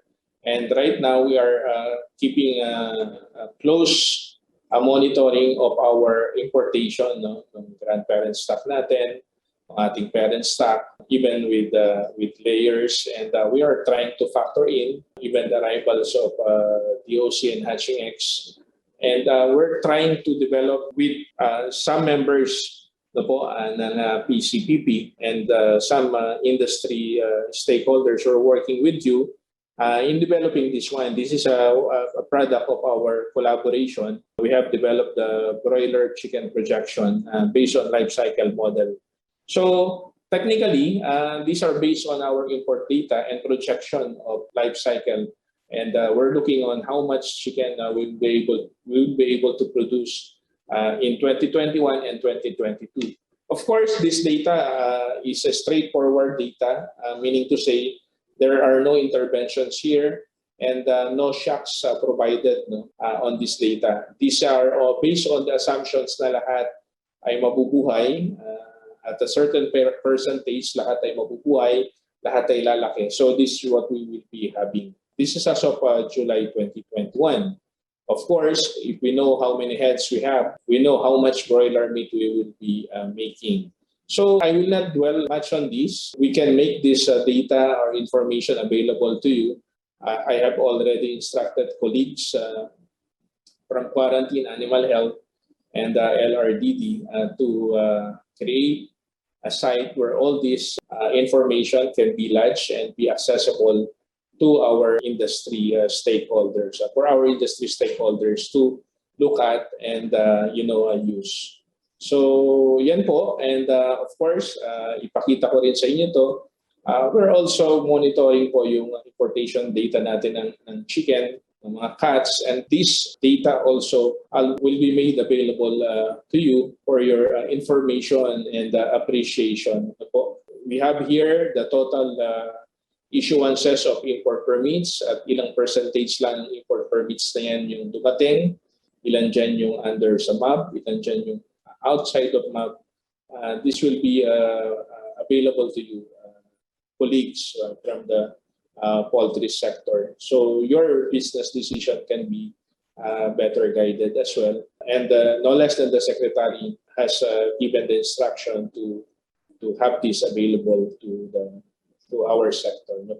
So of course, reducing cost of inputs is very much needed in increasing farm efficiency. In a way, in most ways, it is dictated by the level of technology that we are using. And of course, there are some factors like optimizing location of poultry farms near markets, near production areas. And of course, we will have to be able to address also local issues on zoning with regards to this. I mentioned earlier on as part of the industrialization that we have to establish processing facilities. We're working on how best to support the industry in upgrading the slaughterhouses, dressing plants, and to support the cold chain facilities that we have.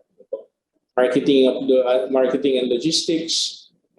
We hope we will be able to help more on this area. And by the way, all these notes that I'm showing you are part of the broiler roadmap, layer roadmap that we have.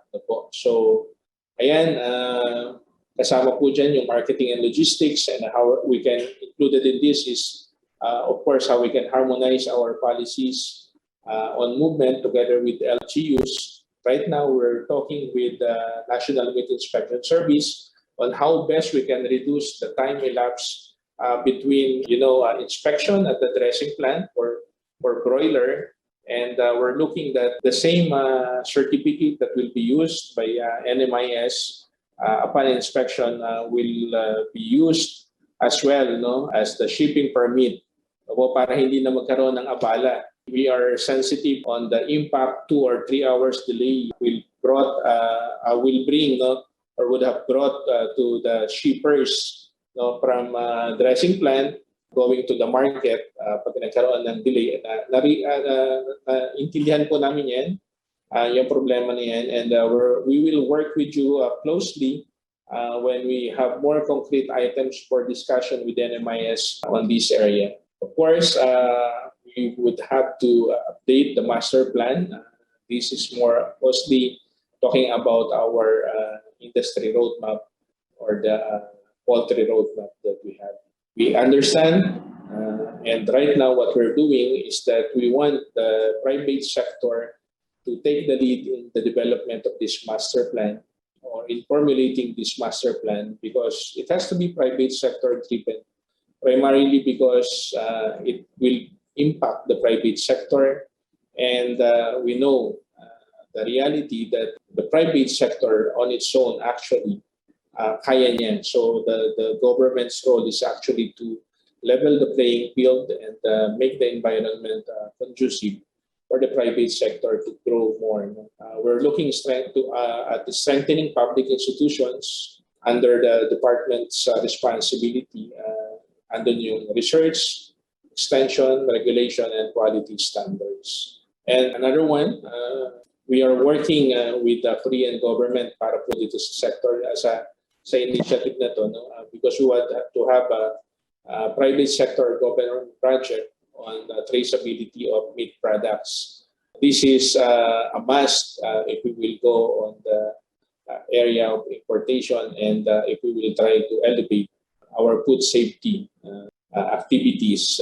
So this will ensure food safety and acceptability of our products among major importers of meat and meat products, not only in the region but globally as well. Sasabihin natin, dito lang sa atin ay kulang na yung ating karne. Yes, that's true, but if we will be able to develop all these things, roadmap going towards export, it will also allow us to produce more at the benefit of our producers. In the effort to conduct research and development activities, ito po yung ating tinitingnan, just to sum up, at the area of research sa PAI, we're looking at improving and keeping local genetic materials. We started with Itik Pinas. We hope we can develop some breeds as well for our improved chicken breeds, as well as sa ating local ducks, pet ducks. Develop din tayo on that area. And of course, yung ating feeds, yung alternative natin para to reduce cost of feeds, ay makita rin natin. So, and of course, meat quality and safety. I think that is all for my presentation. I hope I was able to give justice on this presentation. I was constantly being reminded of the time, and if you have questions, I will be glad, more than glad, to answer these questions through emails, and perhaps you can also talk with me directly, or we would appreciate it if we will have a constant time consultation with PCPP and other industry stakeholders, because we want to have this open line of communications. Ang pagsasama daw po ng maluwat ay laging kaakibat niyan ay yung pagsasabi ng tapat. So maraming salamat po for the opportunity that you gave the Bureau of Animal Industry in making this presentation during this PSOL 20. The fourth paper to be presented for this morning's session is Leveraging the Good Animal Husbandry Practices in the Poultry Sector. Our last speaker, but definitely not the least, earned her Doctor of Veterinary Medicine degree at the University of the Philippines, Diliman. She also finished her master's degree in Business and Public Administration at the De La Salle University and her postgraduate degree on Organizational Development at DLSU St. Benilde. In 2005, the Philippine Veterinary Medical Association, or PVMA, awarded her as an outstanding veterinarian in government service. The same award was also given to her by the UP College of Veterinary Medicine Alumni Association in 2012. In 2013, she was then awarded as the Outstanding Alumni in Governance by the UPLB Alumni Association. Moreover, she was also awarded as the Outstanding Veterinarian by the Philippine Regulation Commission in 2016. In 1995 up to 2004, she served as the Division Chief at the Philippine Carabao Center. She continued her service as Division Chief at the Bureau of Animal Industry up to 2012 and then promoted as Director of the same Bureau up to May 2016. She also served as the FAO National Consultant from February to March 2020 and now assigned as FAO National Project Consultant.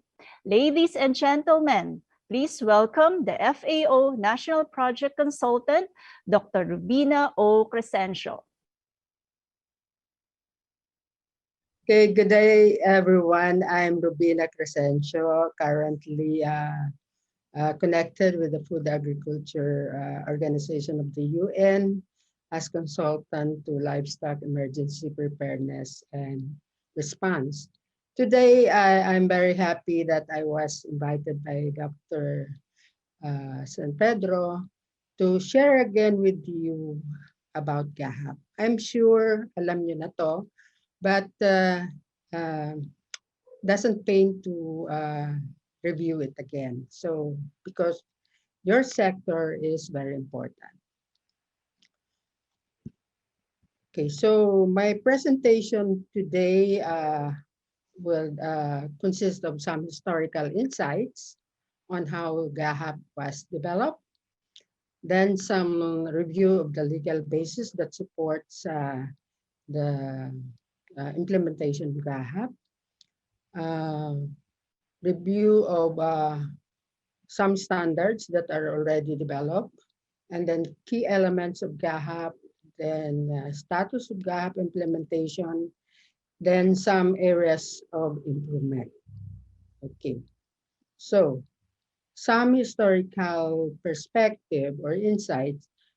The development of the GAHAP was triggered by that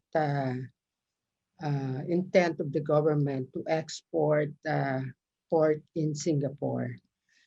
So there was negotiation, and the trade was almost done deal, but because of that Ebola issue that happened in Luzon, hindi natuloy yun. Okay, so but initially, Singapore requires us to comply with the government regulation that is one of farm certification. So we developed a farm certification before that was acceptable to Singapore because we base it to some standards. But as the ASEAN evolved, there was a clamor to harmonize with the ASEAN developed standards. So so that's where the GAHAP was we requested the Bureau of Agriculture and Product Standards before to develop it. Okay, so let me tell you what is GAHAP. Okay, the Code of Good Animal Husbandry Practices, for short, and is a set of general principles or minimum requirement for producing food of animal origin to ensure and making the consumer confident that what they serve or what you serve to their tables are safe and clean. And the standard also provide guidance that in the production process, farm operator has the responsibility of providing good working environment for its people, and very importantly, to ensure that the environment is protected. Okay, so what are the legal basis?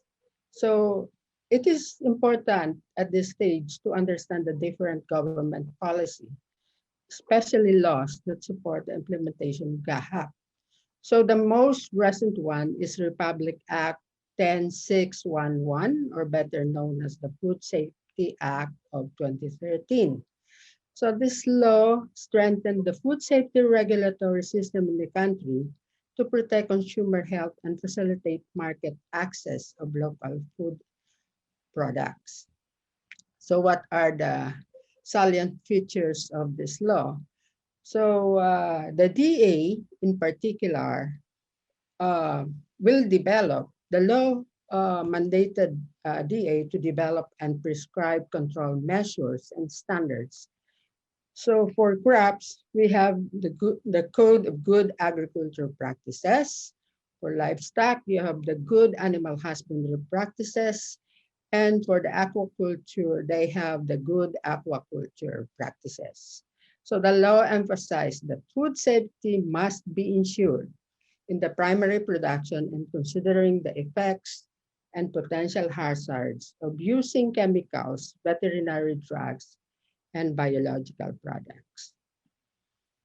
Okay, so other supporting laws that came after food safety is the Administrative Order number 42 in 1914, signed by then President Pinoy Aquino, creating the Interagency Committee for the formulation and implementation of a national plan to combat antimicrobial resistance in the Philippines.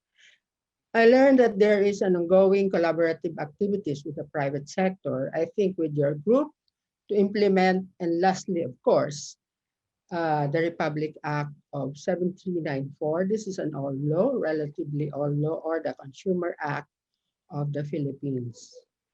Okay, so in order to further understand the mechanism and processes in the implementation of GAHAP, I would like to introduce you to two key players in the government. This is the Bureau of Animal Industry, where I have the opportunity to serve, and from the Bureau of Agriculture and Fisheries Standards, or BAFS.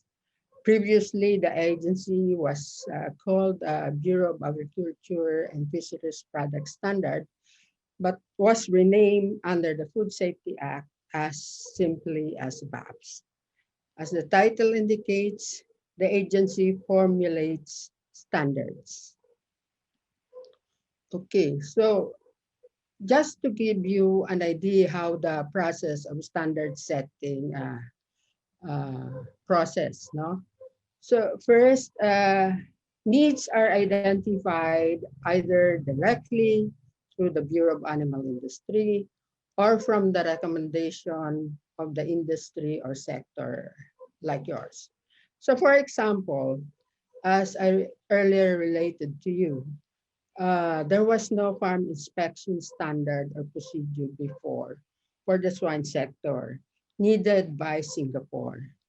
So because of this, we requested the BAPS to develop one, of course, in close collaboration with us, with BAI then, and other stakeholders. So a technical working group was created, which is usually composed of government and private sector that are competent in the subject matter. So we referred to ASEAN guideline and other international standards. So after the draft is prepared, we conducted, and I think it is still being observed, that a public consultation in the major island province, in the major island groupings of the country is done. That is Luzon, Visayas, and Mindanao. So comments are gathered, and then these comments are processed by the technical working group. A clean and finalized draft is prepared. Then this is endorsed to the DA Secretary for his approval, then endorsed to the DTI's Bureau of Product Standards, where appropriate labels or coding is assigned to the standard. And this is endorsed back to the DA for implementation. Okay, so from the generic GAHAP, which I told you, uh, which we use as guide, several standards were now developed, which are specific. So for your sector, there are now three, namely the PNS BAPS 184 2016 ICS 65.030.20, or the Code of Good Animal Husbandry Practices for chickens, broilers, and layers. Then another standard was developed for the sector, which is called Code of Good Animal Husbandry Practices for ducks. And then Code of Good Animal Husbandry Practices for poultry hatchery. Okay, so as I mentioned earlier, these are actually traceable to international standard. So what are the key elements of a typical GAHAP standards? So this is composed of, I will use the GAHAP for poultry, meaning for broilers and layers, as an example. So this is composed of animal welfare, food safety, wherein the good practices on the use of antimicrobial is emphasized, animal health management and biosecurity, welfare of farm operators and workers, and environment management. Due to time limitation, I will not go page by page, but just highlight key points of the standard. By the way, you can access this standard from BAP's website. Again, for this presentation, I will refer to GAHAP for poultry and broilers and layers.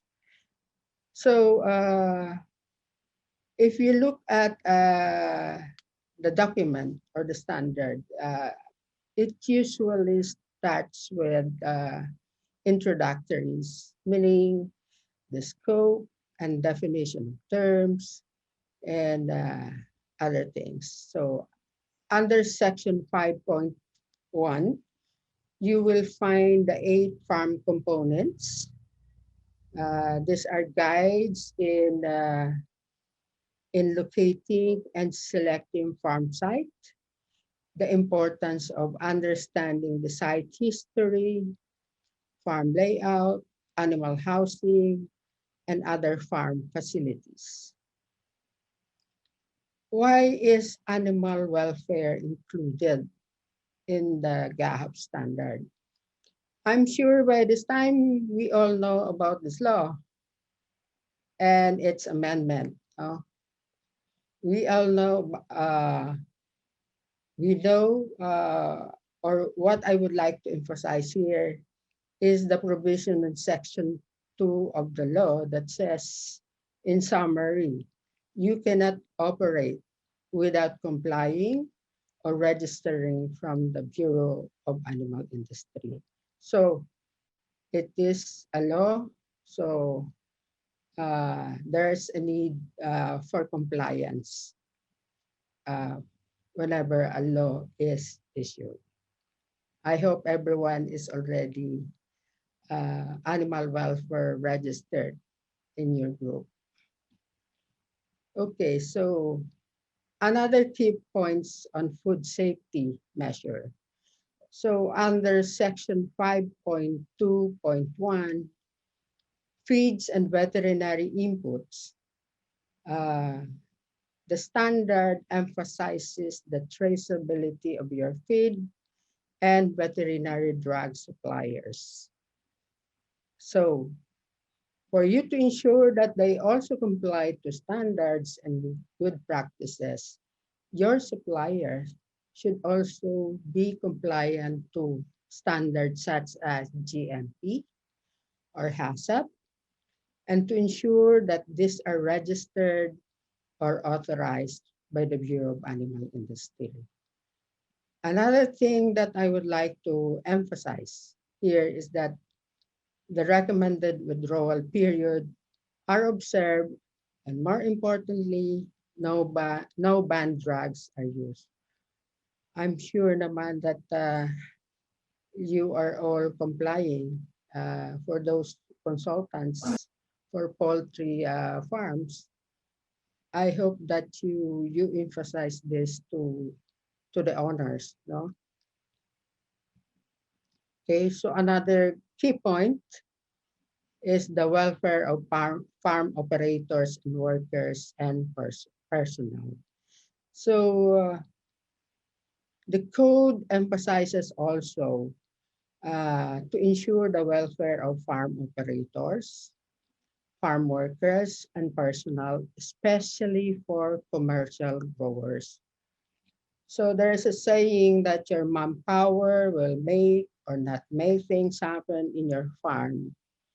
You know this very well. So it is very important that firstly, the business comply with existing labor laws, such as worker protection are provided.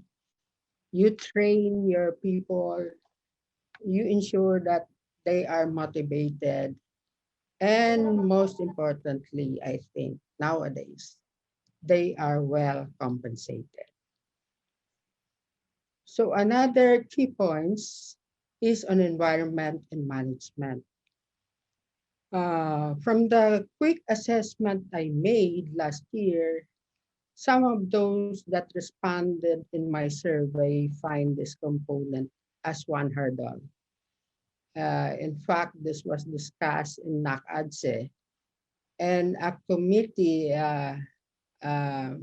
suggesting for me to head that is to look into this provision of GAHAP, and of course, the provisions of DNR law.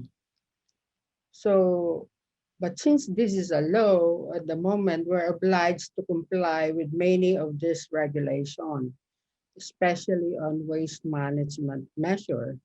In the past, I remember we have seen some cases of farms being closed for violation. So to avoid this incident, it is very important that in the farm development, you need to consider measures such as putting up facilities for proper disposal of dead animals, use of biogas technology. There are, I think, so many in the market nowadays. Some composting facilities. Uh, these composting facilities will turn waste into additional resources for the farms in terms of fertilizers, and some even on source of energy for the farm.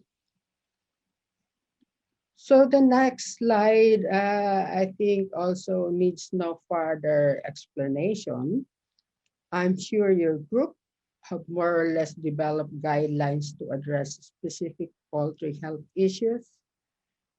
I'm also aware that some big companies have even invested in putting up their own diagnostic facilities to support their animal health program. So since there is an accreditation policy of diagnostic laboratories, uh, it is my advice for you to make sure in this case that your facility or diagnostic laboratory is recognized by the government, specifically by the Bureau of Animal Industry. So the standard GAHAP also requires the reporting of notifiable diseases. I don't know if this is religiously done by your group, I hope, and a documented treatment regimen by a licensed veterinarian. So this is another big uh, discussion because it seems that we lack licensed veterinarians uh, to supply services in different areas. Okay, another very important uh, point is the biosecurity measures. Uh, my question to your group is, are we ready for another big thing in the poultry industry? With the detection of bird flu in 2017 or the villogenic type of NCD during my term, I believe these viruses are just somewhere out there waiting for another occasion. I hope I'm wrong, but make sure that your farm biosecurity is at place.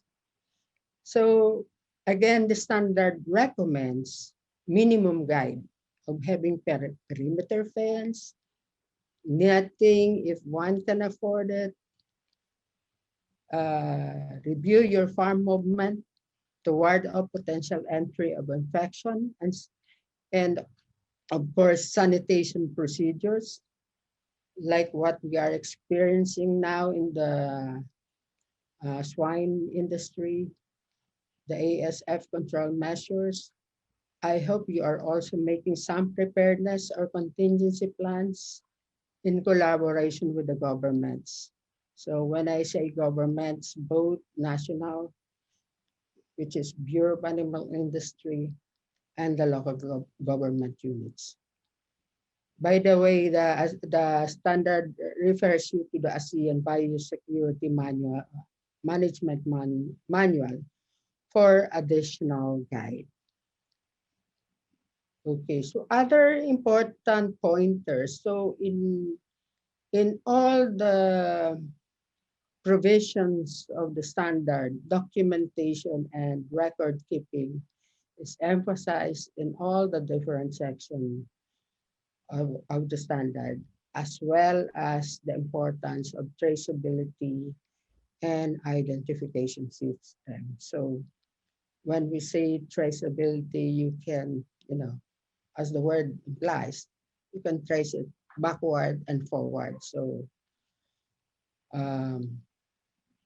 I think there are also references that will guide you in doing this. But one very important experience when I was doing some GAHAP inspection work is the lack of standard operating procedures and manuals in the farm, the lack of signages. But I hope through the years, this has been improved.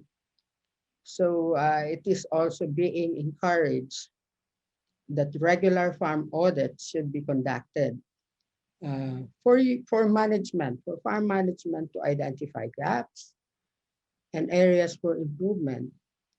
Again, you can also refer to other references like the OIE Guide to Good Farming Practices. Now, what is the status of GAHAP implementation and areas of improvement? So I left the service in 2016, and I was given the opportunity to quickly assess the performance of GAHAP implementation in 2020. And among those issues raised is the low implementation of GAHAP. It appears that the demand, BAI inspectors cannot meet the demand of inspection. And among those issues raised are the lack of BAI manpower to respond to the many requests for farm certification. And another concern raised is the seeming difficulty in complying to the NR regulation. I think I mentioned this already a while ago. And I even understood some AHWD personnel of BAI that one of the biggest fast food companies in the country is requiring GAHAP certification from its suppliers. So I can imagine the demand, and this is now being, well, the system is challenged further by the current COVID pandemic. So going back to the assessment I made,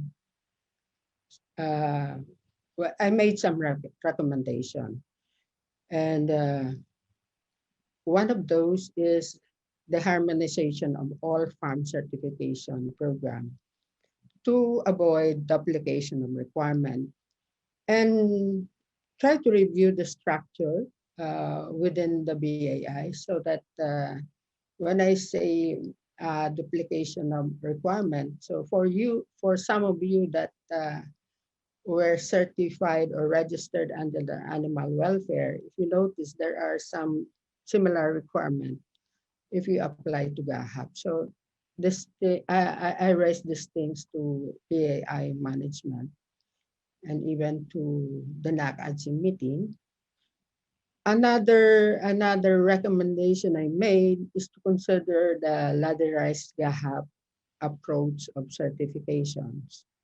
So for instance, since the animal welfare is one of the key components of the standard, and since it is a mandatory requirement of the law, then all those registered to animal welfare can be certified as GAHAP level 1. And of course, for one to reach the highest level, which I suggested to level 5, because level 5, I believe I said is for the breeders, because the breeders is considered at the top of in the breeding pyramid. So, and well, because of time constraint, I cannot discuss the other recommendation. There are, I suggested appropriate, how do you call it, benefits of having farm certified to level 4 or level 5, because that means your movement can be, you can move your products nationally. So anyway, I could have expanded on that, but because of time limitation, uh, at least you have an idea on what I have in mind. And of course, considering the Mandana's ruling, calling for more devolution of function, I suggest that the GAHAP structure should be amended to include the participation of local government units. So our colleagues in the LGUs will be loaded with some of these regulatory activities. So what I think that is part of the law also. So another recommendation,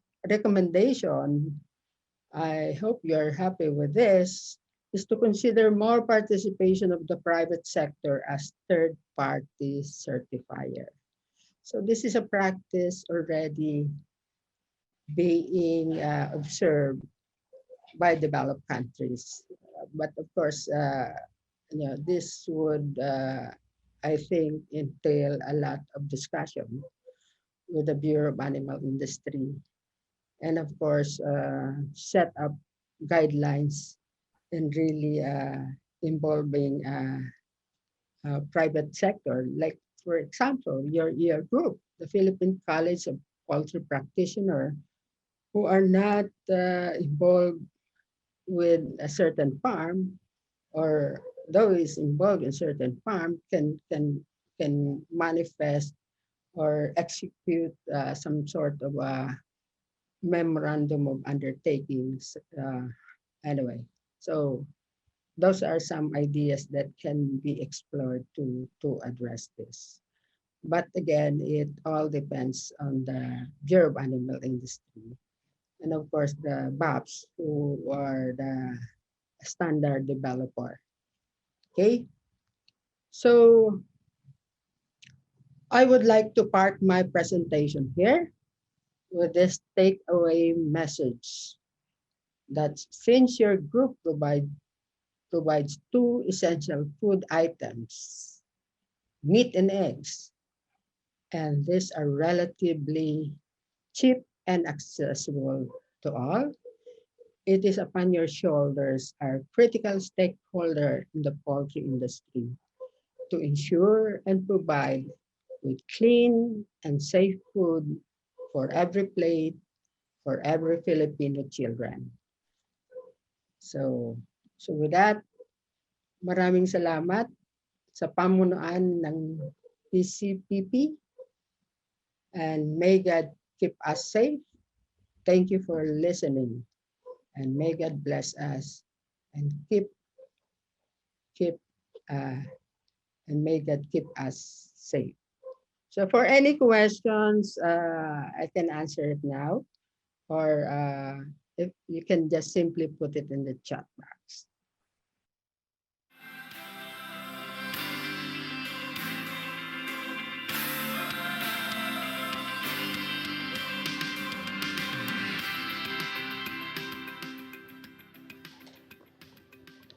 Thank you very much, Dr. Crescencio.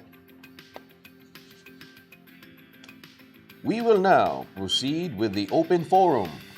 May we call on screen our four speakers: Attorney Elias Jose M. Insyong, Attorney Erwin M. Ambal, Dr. Raildrin Morales, and Dr. Rubina Crescencio, for the open forum to be moderated by Dr. Cynthia De La Cruz. All right. Thank you very much to our speakers. We are now open for your questions. I am sure you noticed that we have two lawyers, outstanding lawyers, and two veterinarians as our speakers this morning. But one thing they have in common, they are all advocates of a more resilient Philippine poultry industry. So I will ask the first question to Attorney Insyong. Attorney, with the expected increasing cost and prices of feed ingredients, particularly corn and soya, due to lower demand brought about by significant reduction of hogs in the Philippines because of African swine fever.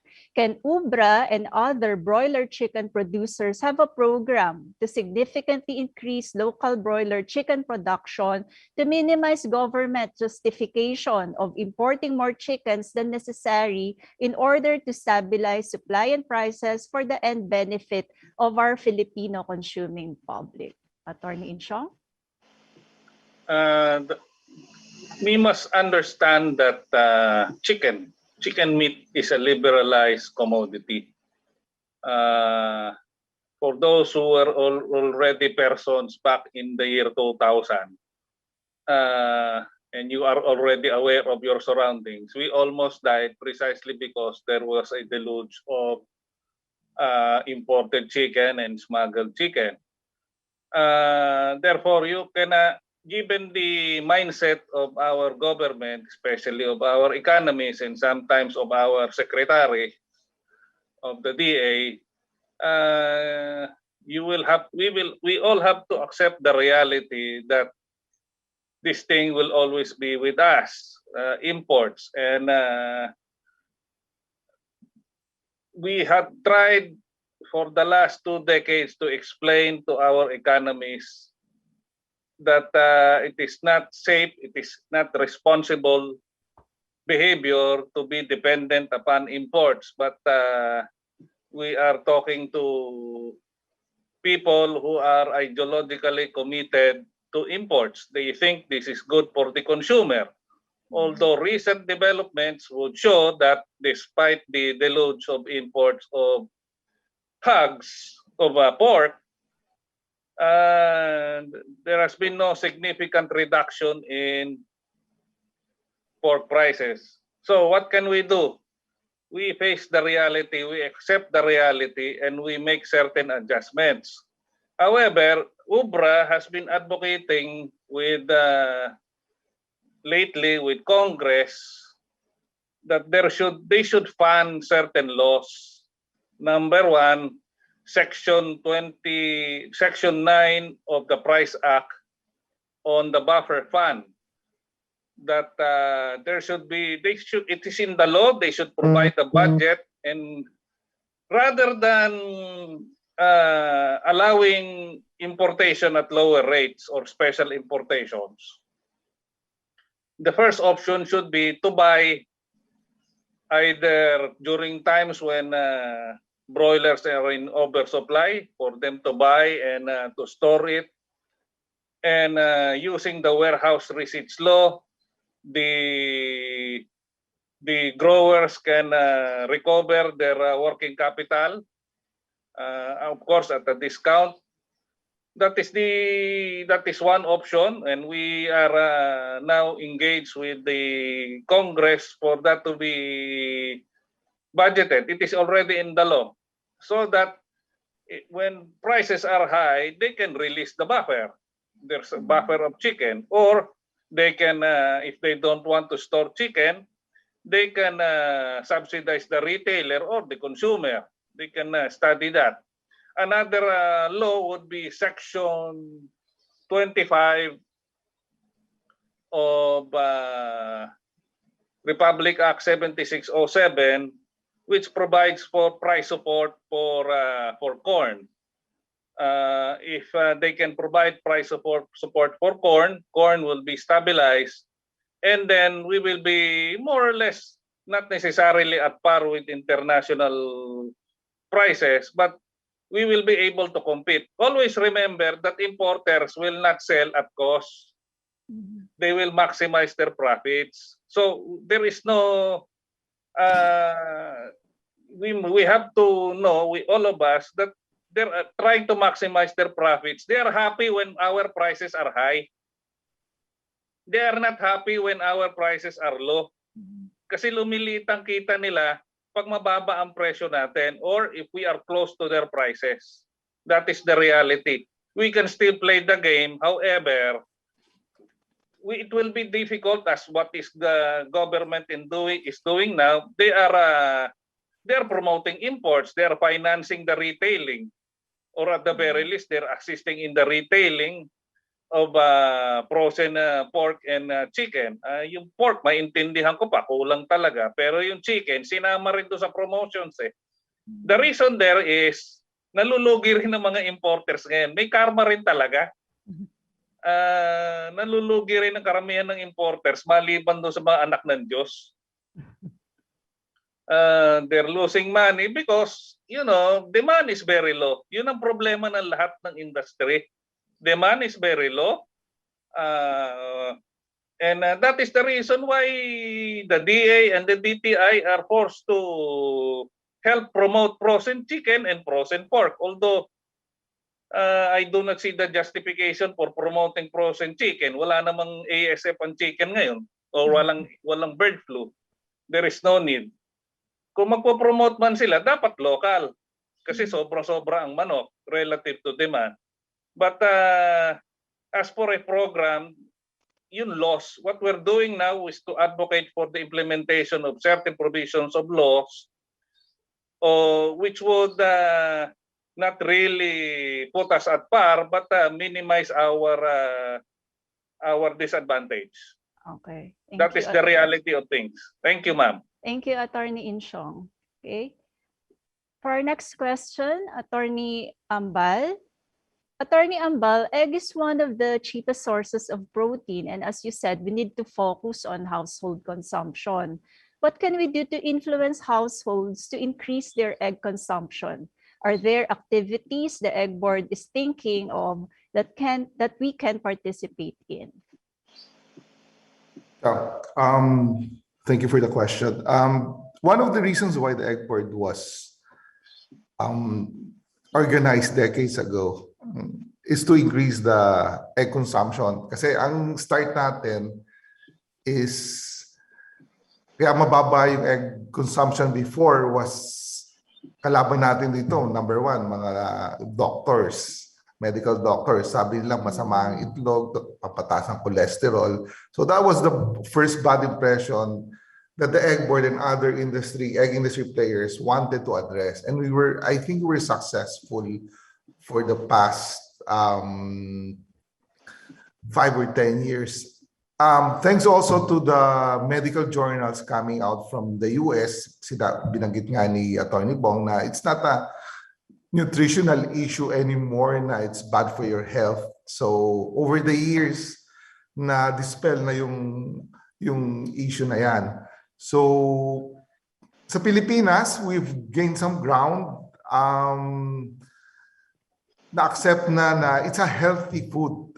Over the years nga, this past 2 years, during the pandemic, ang malaking consumption ng eggs shifted from HRIs to the household already.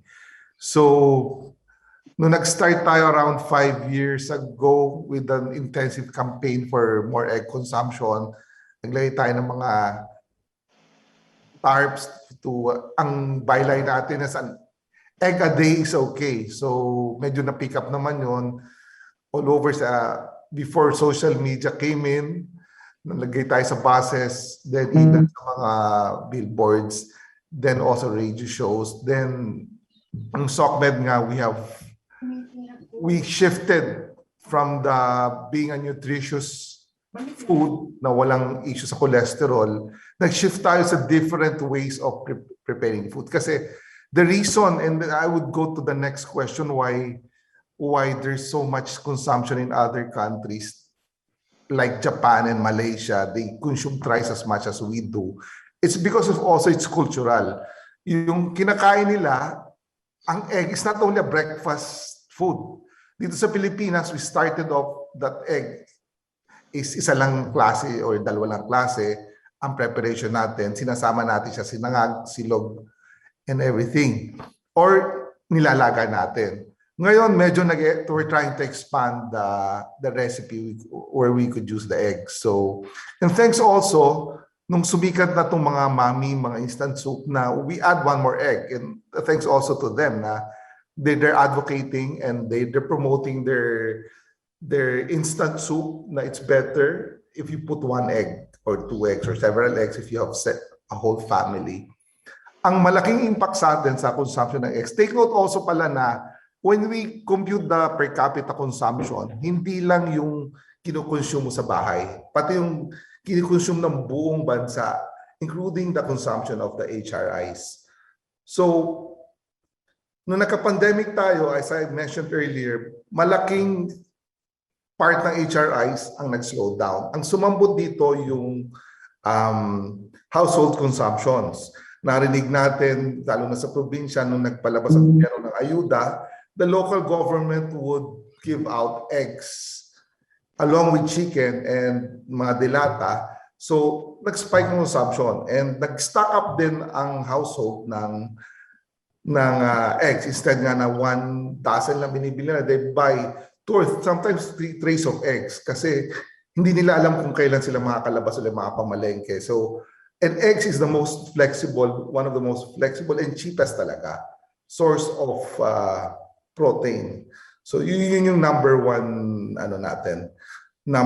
asset natin. So, over the past 24 months, tumaas na talaga yung consumption. Whether we could still increase, yes, we're trying to increase the consumption. But ang nagiging problem natin, I think similar to pork and other agriculture product, is kukunti na yung pera ng tao. So, kukunti na rin yung budget for ayuda. Advantage natin over other agriculture products, pag wala nang masyadong pera ng tao, pinakamura pa rin puntahan, bilhin, is eggs. So, that's why we saw the growth of the egg industry over the years.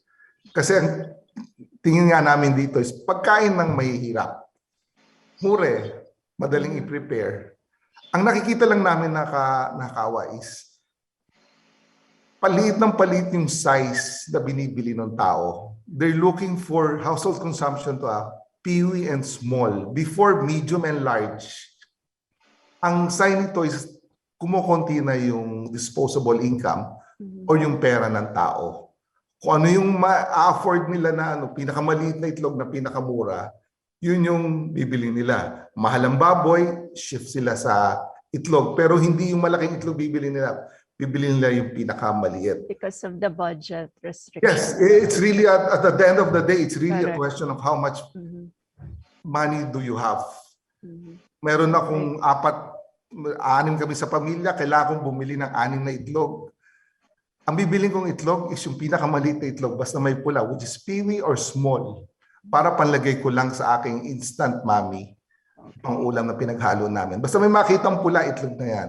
Same thing with tapsilog, basta may makitang pula, kahit gano'ng kaliit yung sunny side up mo, yun yung mabili ngayon. It's sign of the times, wala tayong masyadong pera, pero unfortunately for the egg industry is tayo yung pupuntahan sa egg industry pag wala ng pera. Ang unfortunate part naman, malaking demand or consumption ng eggs over the years is the HRI. Nakokonti ngayon yung demand. So, tingnan natin sa 2022 kung anong mangyayari. But be prepared, as I mentioned earlier, na hindi ganun magiging kalaki ang demand because of the factors I mentioned earlier. Walang perang tao at walang masyadong economic activity. So let's be prepared for that. Let's accept that. Tingnan natin kung anong talagang forecast. Let's be conscious about the economic forecast. Kung magkakameron pa ng trabaho, makakalabas yung tao, so disposable income, makakakain pa sila sa Jollibee or sa McDonald's, bibili ba sila ng cake? So these are the things na malaking impact sa egg consumption. Okay, Attorney Magbal, thank you very much. Our next question is Dr. Morales around. Doc? Okay. Magandang umaga po. Yes. Pasensya na. It's all right. You know you have a full schedule, Doc. So your Yes, question, Dr. Morales, the 1BA reform agenda sounds similar to the Masaga 99 program that aimed to attain self-sufficiency. This did not succeed very well despite various attempts to revive the program. What will be different this time with the 1DA reform agenda, Dr. Morales? Una po sa lahat, yung paradigms, the 8 paradigms ni Secretary Dar, naka-focus po doon yung lahat ng activities. And hopefully, yun pong slide na ipinakita ko, highlighting yung 4 key areas, yung consolidation, mechanization, industrialization, and yung sa professionalization ng ating mga kasamahan sa agrikultura. May mga subsets po yan. Ang masasabi ko lang po ay at all levels, the Department of Agriculture and all its agencies are towing the line across that direction.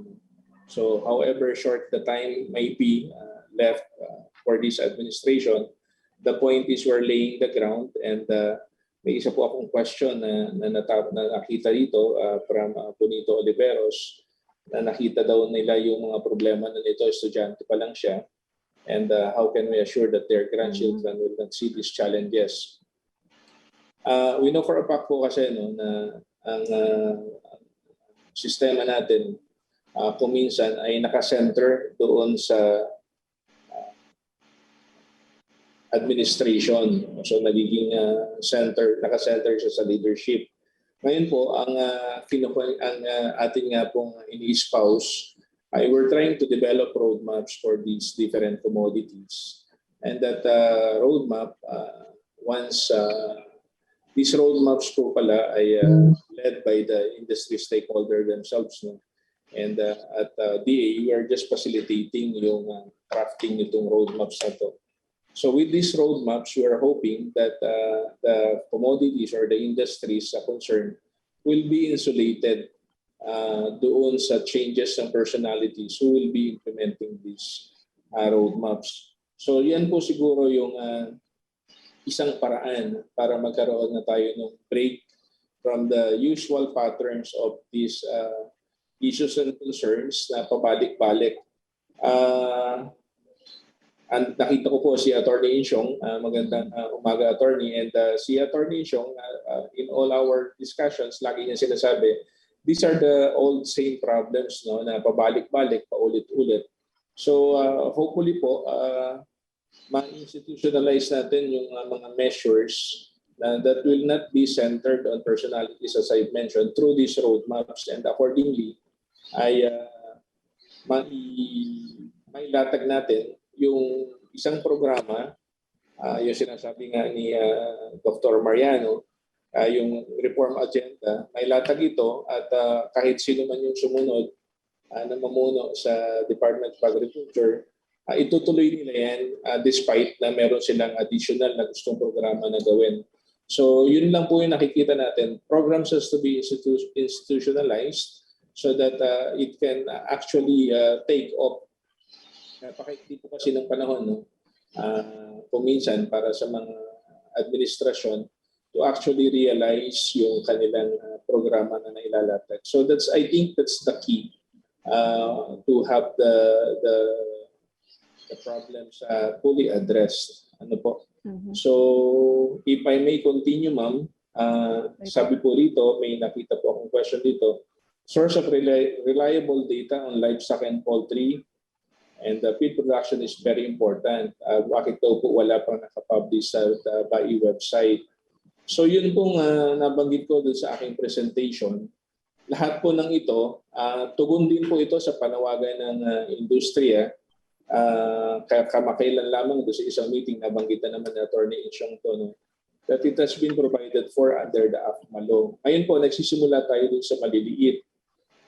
We started with broiler, as I have shown doon sa aking presentation. At yun naman pong data natin sa importation, inaayos din po natin yung system ng quarantine in such a way that we will be able to tease out. Kasi ang nagiging sistema po kasi, isang latag lang siya. Parang straightforward po yung gayak ng data collection natin na andyan yung SPS issuance. So diretso lang siya. Tapos yung actual arrival. So the data is there, no? Kaya lang we have to transform this data into a form that it will become an information. So yun po yung ginagawa natin ngayon. Alam naman po natin yun pong sa data, garbage in, garbage out yan. So we're trying to tease and we're trying to present group the data accordingly para nang sa ganun, pag pinresent yan ay magiging mas maayos at mas madaling maintindihan, hindi po subject sa misinterpretation. Alam niyo po, kapag nag-request ng SPS-IC or import clearance sa isang commodity, hindi po automatic na yung ni-request ay dumadating yan. So ang pagtaya po namin doon sa ginagawa nating pagtingin doon sa mga datos na to, actually ang meat commodities of all the imported requested SPS-IC, for example sa pork, 56% yung pating average ng arrival. So 56% lamang ng volume na ni-request sa SPS-IC ang actual na dumadating. So yan po ang reason kung bakit inaayos pa natin yan. Actually, we have a meeting with the technical working group that I have created at the BI level para po nang sa ganun ay maiayos yung presentation ng data at makagawa ng portal. And ang plano po natin dyan, hindi po kasi kaya ni BI na pangatawanan lahat yung pag-populate ng data. Kaya po ang tinitingnan po natin na plano yan ay ganito po, no? Yun pong ating mga industriya, yung sa broiler, yung sa layer, sa commercial, grazing, or even sa backyard. These are actually private-led. No? The role of the government actually is to make the environment conducive for the industry to grow. Ngayon po, organize po itong sector na to. Merong Federation of Hog Raisers, may ProPork, may UBRA, marami pong organization, may PABLI. Ngayon po, ang tinitingnan po natin, somebody has to take the role na magpapacilitate or that will create an avenue for all these organizations to come together at magkaroon ng isang common ground, particularly doon po sa data collection. So, ang BI po, ang gagawin natin dito, we will develop a portal, yung pong datos na meron kami na naigayak, ilalagay po namin yan, isi-share namin yung access sa lahat. And yun pong mga organizations, we will provide them with access, user access naman po. No? So halimbawa po, sina Attorney Insyong, if they want to provide data relevant to the broiler sector, may access sila para mag-populate ng datos doon sa website. So it will be an interactive na kung saan kung may mali si BI doon sa datos na i-provide niya, the industry can call our attention and we can change. So sa kasalukuyan po, lahat ng datos na pinakita ko naman sa inyo, lalo na po doon sa life cycle model, lahat po yan ay kasama po yung private stakeholders. There are people coming from the private sector who help us develop those data sets. So meron po dito from Dr. Rolly Encarnacion, yung less volume of chicken importation. So alam ko po, hindi naman masisiyahan ang ating mga kasamahan doon sa ating isasagot sapagkat ang talaga lang pong pumipigil sa atin dito ay yung ating commitment sa WTO. Pero ang tinitingnan po natin dito, kagaya yung binanggit ni Attorney Insyong, there are a lot of new players na kumbaga they're taking opportunity of the for example, yung first quarter mataas ang presyo ng manok, so nag-apply maging importer tapos nag-import mapepera. So yung mga ganun, sinasabi na po natin dito, what we're trying to do is we will go back with the list of these importers and we will check linisin natin yung list ng importers natin para nang sa ganun hindi yung kung sino lang yung gusto makapag-import ay makakapag-import kagad. Ang sinasabi ko po, ang malaking problema talaga dito ay yung commitment natin sa WTO. Pero hindi po sagot yung dito lang tayo maglilinis sa loob ng country sa importer. But it's part of the things that yung mga low-hanging apples po, mga low-hanging fruits which we can actually start to initiate nang walang masyadong problema. Needless to say, ang bain naman po, ang Department of Agriculture, every turn ay we are trying to support yun pong yung ating industry dun po sa level ng importation. Hanggang ngayon po wala tayong pumapasok na whole chicken. So hindi po malaking bagay yan kung titingnan natin doon sa volume per se. Pero ang sinasabi po natin, despite all this, marami po tayong mga notes na natatanggap po sa mga trading partners natin. Even yung pag-apply po natin ng country ban when in fact they are saying they are qualified for a regional ban, lahat naman po yan ay ginagawa natin to the benefit of the industry and of course para din doon sa because of the animal health concern. We're saying repeatedly na ang shock that will be brought upon us by entry of transboundary animal diseases like HPI will be tremendous, and our capacity to react is not as good as the capacity of advanced countries like themselves. We actually reiterated this in all the meetings that we have with our trading partners and in all the communications kapag po nagko-complain sila sa atin. So alam ko po na hindi ito yung talagang gustong makita ng mga kasamahan natin. Ang gusto natin makita ay talagang i-stop yung importation. But it will be a more complex decision na hindi po kagad kaya nating marating. Yun lang Yes, po yung aking Doctor. masasabi rito sa question na ito. No? Dr. Morales, I'm Opo. sorry po. I may have to cut you first po, Doc, but agree with everything that you have pointed out so far. So we can ask a question to Dr. Crescencio because as you know, we have to mind the time. But thank you, Dr. Morales, for that. Everything that you pointed out. So Dr. Crescencio, the question for you, how do you assure meat quality, especially for imported meat products? How do you implement RA 7394? Dr. Crescencio? Bago ko sagutin yan, I'm sure mas competent person si Dr. Morales to answer that. But I'm so happy to interact again with Attorney Insyong, Attorney Ambal. Remember our day? How are you? If you remember what I told you in one of the pick-up meetings, sabi ko, Attorney, kami ay madaling umalis. But for as long as the policy is still the same, you will be meeting the same issues, but different faces ang iyong makiking ka-interact. Which I think tama yung ibang mga comments ng mga ating mga participants that parang sa tingin ay halos pareho pa rin yung issue. But in fairness to my mga sumunod sa akin and si Dr. Morales, ang daming issue na and sabi ko, I thank God that wala ako sa posisyon ngayon ni Dr. Aldrino. But again, going back to your question, Doctora, I think I'm not the competent person to answer that.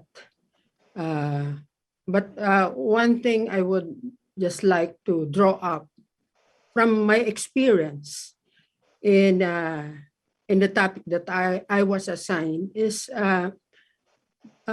siguro hindi all sad news. Dr. Morales mentioned about the potential of Korean market, and even during my time, we started that talks. So I think what my message to the industry is to really have your production system comply with all these standards. Kasi there are ways naman on how I'm sure maraming problema. But I remember Attorney Ambal, like you mentioned, issue noon, cholesterol kung sa eggs. We were able to address that. But I think it has to be sustained. Ang nangyayari kasi, and I think Attorney Insyong will bear me out, una, changes in the DA is so fast, no? So BAI alone, ilang head of agencies, 3. So in my time, 2 lang kami. At least we were able to, put up some programs and to address this. But madami-daming issue that I think you, the private sector, has a big role really in addressing those. But tama ka, Attorney Insyong, and if you remember my talk sa iyo, for as long as walang major change in the economic policy, we will encounter the same issues. And new faces will come, but the issues will be the same. Thank you, Dr. Crescencio. And I can see that Attorney Insyong is nodding his head, especially because he is also an economist.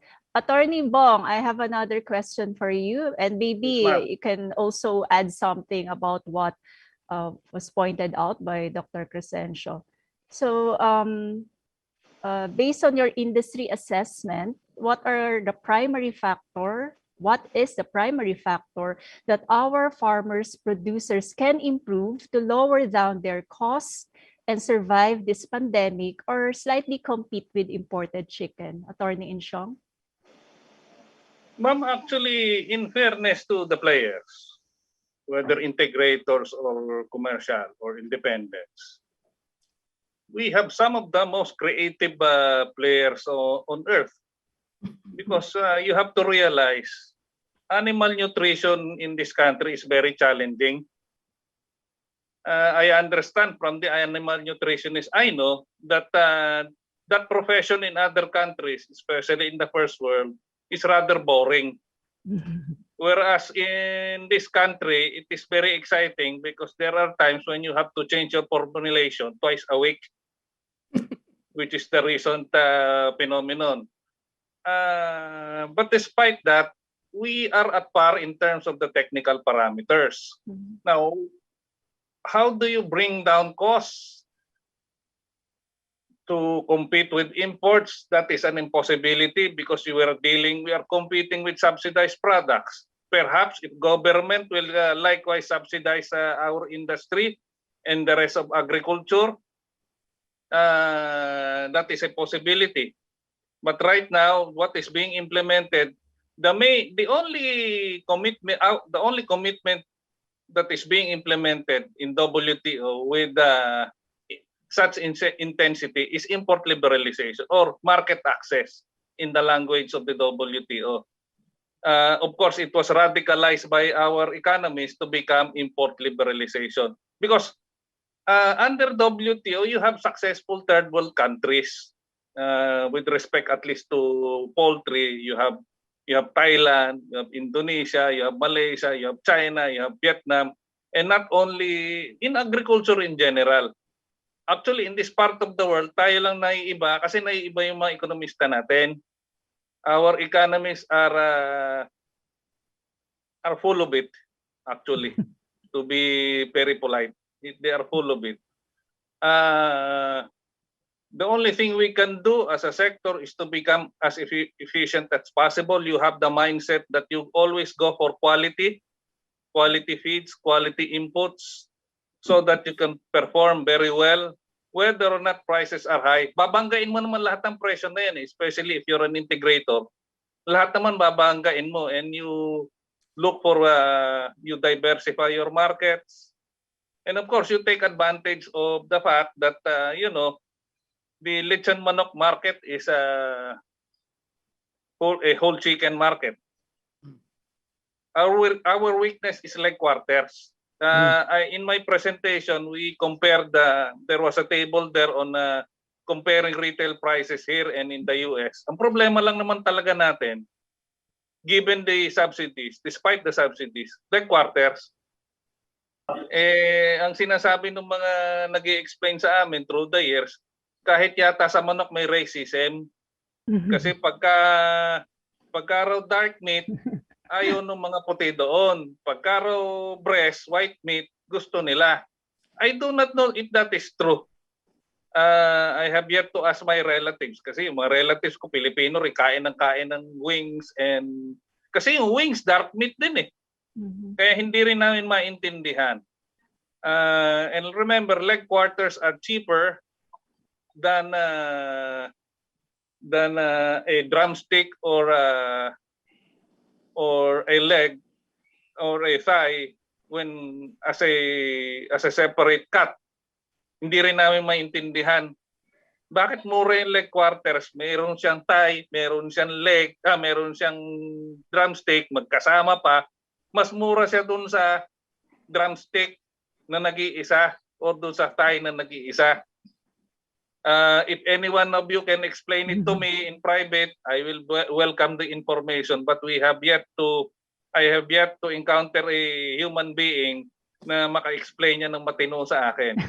But to go back to the question, how do we bring down our costs? You always go for quality. Kasi mabanggain mo lahat ng presyo eh. You always go for quality. Kasi yung laging sinasabi na least cost formulation, nung araw na uso yan eh, least cost formulation for feeds, all types of feeds. Hindi na totoo yun. Pag nag-least cost ka, the higher your risk of losing money. Because pag nag-least cost ka, in all likelihood, there will be some compromises in your raw materials. Baka magkasakit yung manok mo. The problem ng maraming players ay nakatingin lang dun sa peso sign.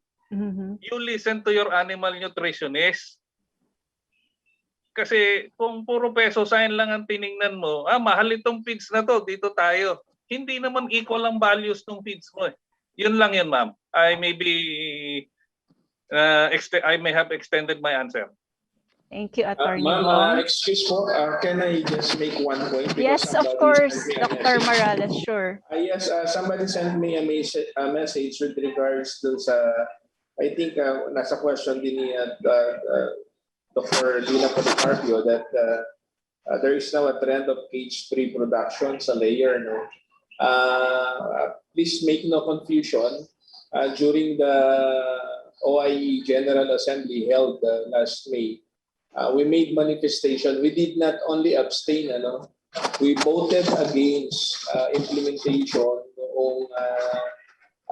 We voted against the passing of the resolution calling for cage-free production system sa layer. That anything against that will be against animal welfare. We voted against that with complete manifestation during the Regional Commission preparatory meeting bago dun sa General Assembly. Ang point lang po na gusto kong i-raise dito is actually this is gaining traction. I would like to inform po yung ating mga kasama sa meeting na to that most of the people sitting now in the commission sa OIE ay mga taga-Europe. No? So it's gaining traction really. Nanggagaling sa kanila ito eh. So it's a healthy siguro it will be healthy for the people in the layer industry to also discuss with this. But we voted against this kasi doon po sa potential na export natin, it will be a points against us. We are working na makapag-export tayo ng chicken and egg sa South Korea kasi ngayon. So the questionnaires are already finished. We're just waiting for the questionnaires from FDA to provide to our counterpart po sa South Korea. Okay. So I hope it's very clear yung position po na natin doon sa nakaraang meeting. We voted against that provision, resolution to be part of the provision on animal health and welfare. Thank you. Thank you, Dr. Reldrin. Attorney Irwin, I have here another question for you. We are both affected by COVID-19 pandemic, but even before this, other Asian countries were already way ahead of per capita egg consumption, about 200 to 280 plus eggs versus Philippines, around 95 to 130. From your thoughts, why is this so? If there are other things you want to add from what you have already mentioned, Attorney, or if you also want to react to what was already said by Dr. Morales about the cage-free egg production. Yeah. First off, the question regarding the egg consumption, I think I already answered this earlier. The difference, why is Malaysia and Japan? It's number one, it's cultural also, because in mga Hapon talaga may Japanese, they have this tamago kakigohan. They eat it raw. It's very popular. It's a everyday thing for them.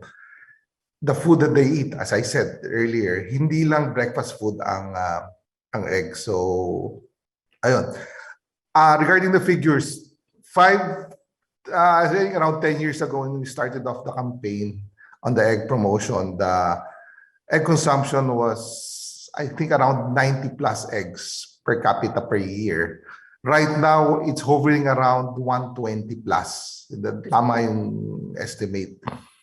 The reason, please take note also when you talk about per capita consumption, hindi lang yung kinakain actually sa bahay. We're talking about the whole national consumption, including those in the HRI, yung ginagamit natin for our cakes, binder natin for our hamburger patties, yung ginagamit sa hotel. So it's a national, locally produced minus and consumed minus yung imported.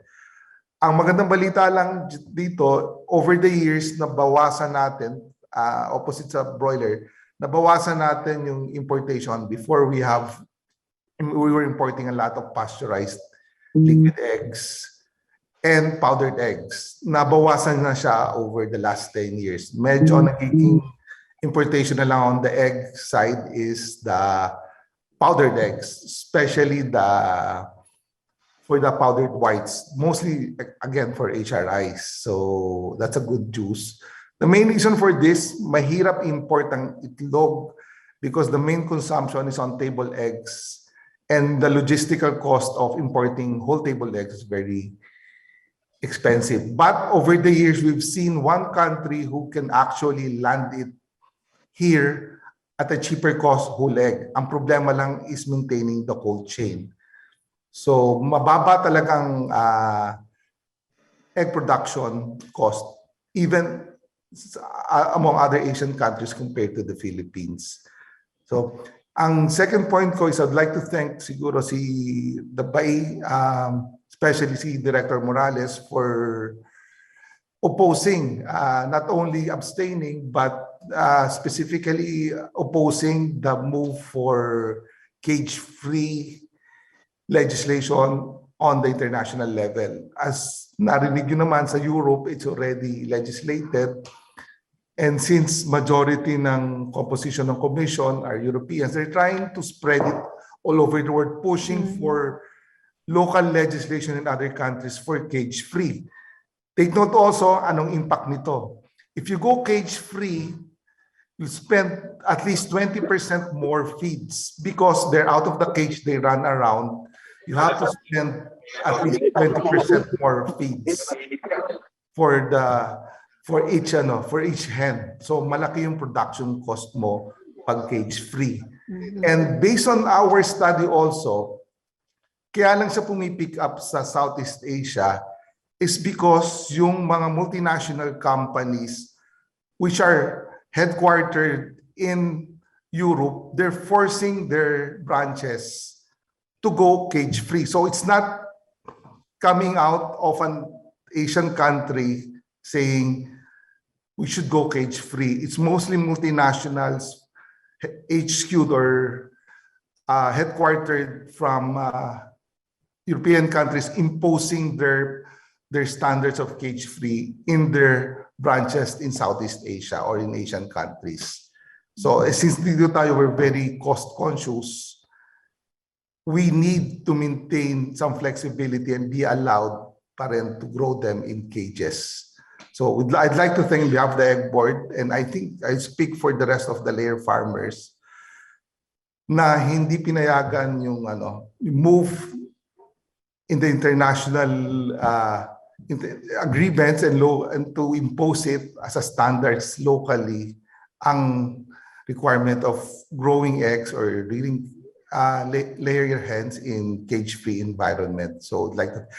And I think the Filipinos is still a way, there's still, ang Philippine industry, layer industry is medyo malayo pa para wala sa plano namin ang Cage-free. ang cage-free. It's very costly. Debatable pa din yung sa animal welfare because with the present diseases and everything, there's an argument na mas nakaka-catch ka ng diseases if they're out of their cages.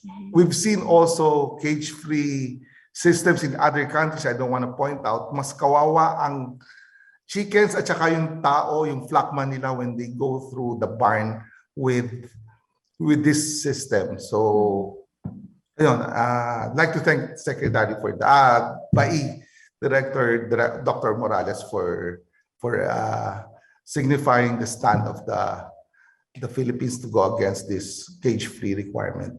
Thank you. Thank you, Attorney. Dr. Crescencio, I have here a question. How can the private sector help and support the minimal use of antibiotics in food animals like in layer farms, broiler production, and pork meat?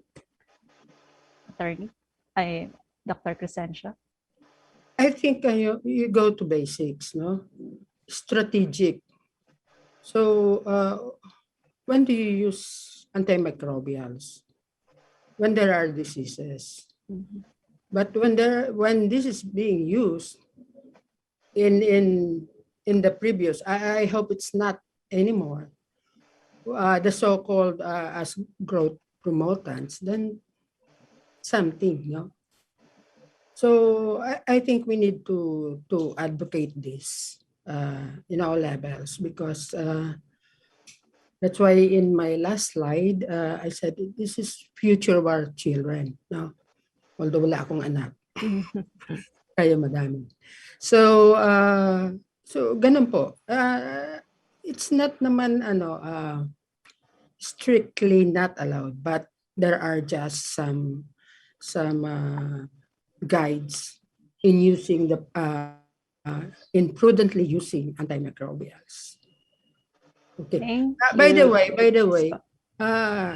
during my term, I've been again, when we say poultry industry, it seems nakakalimutan natin yung other sector of the sector. We have the ducks. And talking about the cage-free, in time, ang tagal ng traditional practice. Ducks are raised cage-free.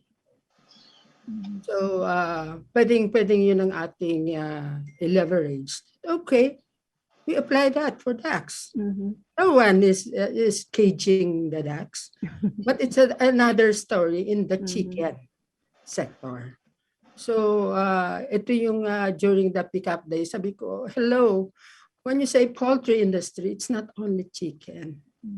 We still have so many poultry species, the ducks, the turkey, the pugo. So marami pang aspeto. And of course, I will fail if I don't insert my advocacy before that I encourage the research institutions to highly now engage in developing our own genetics.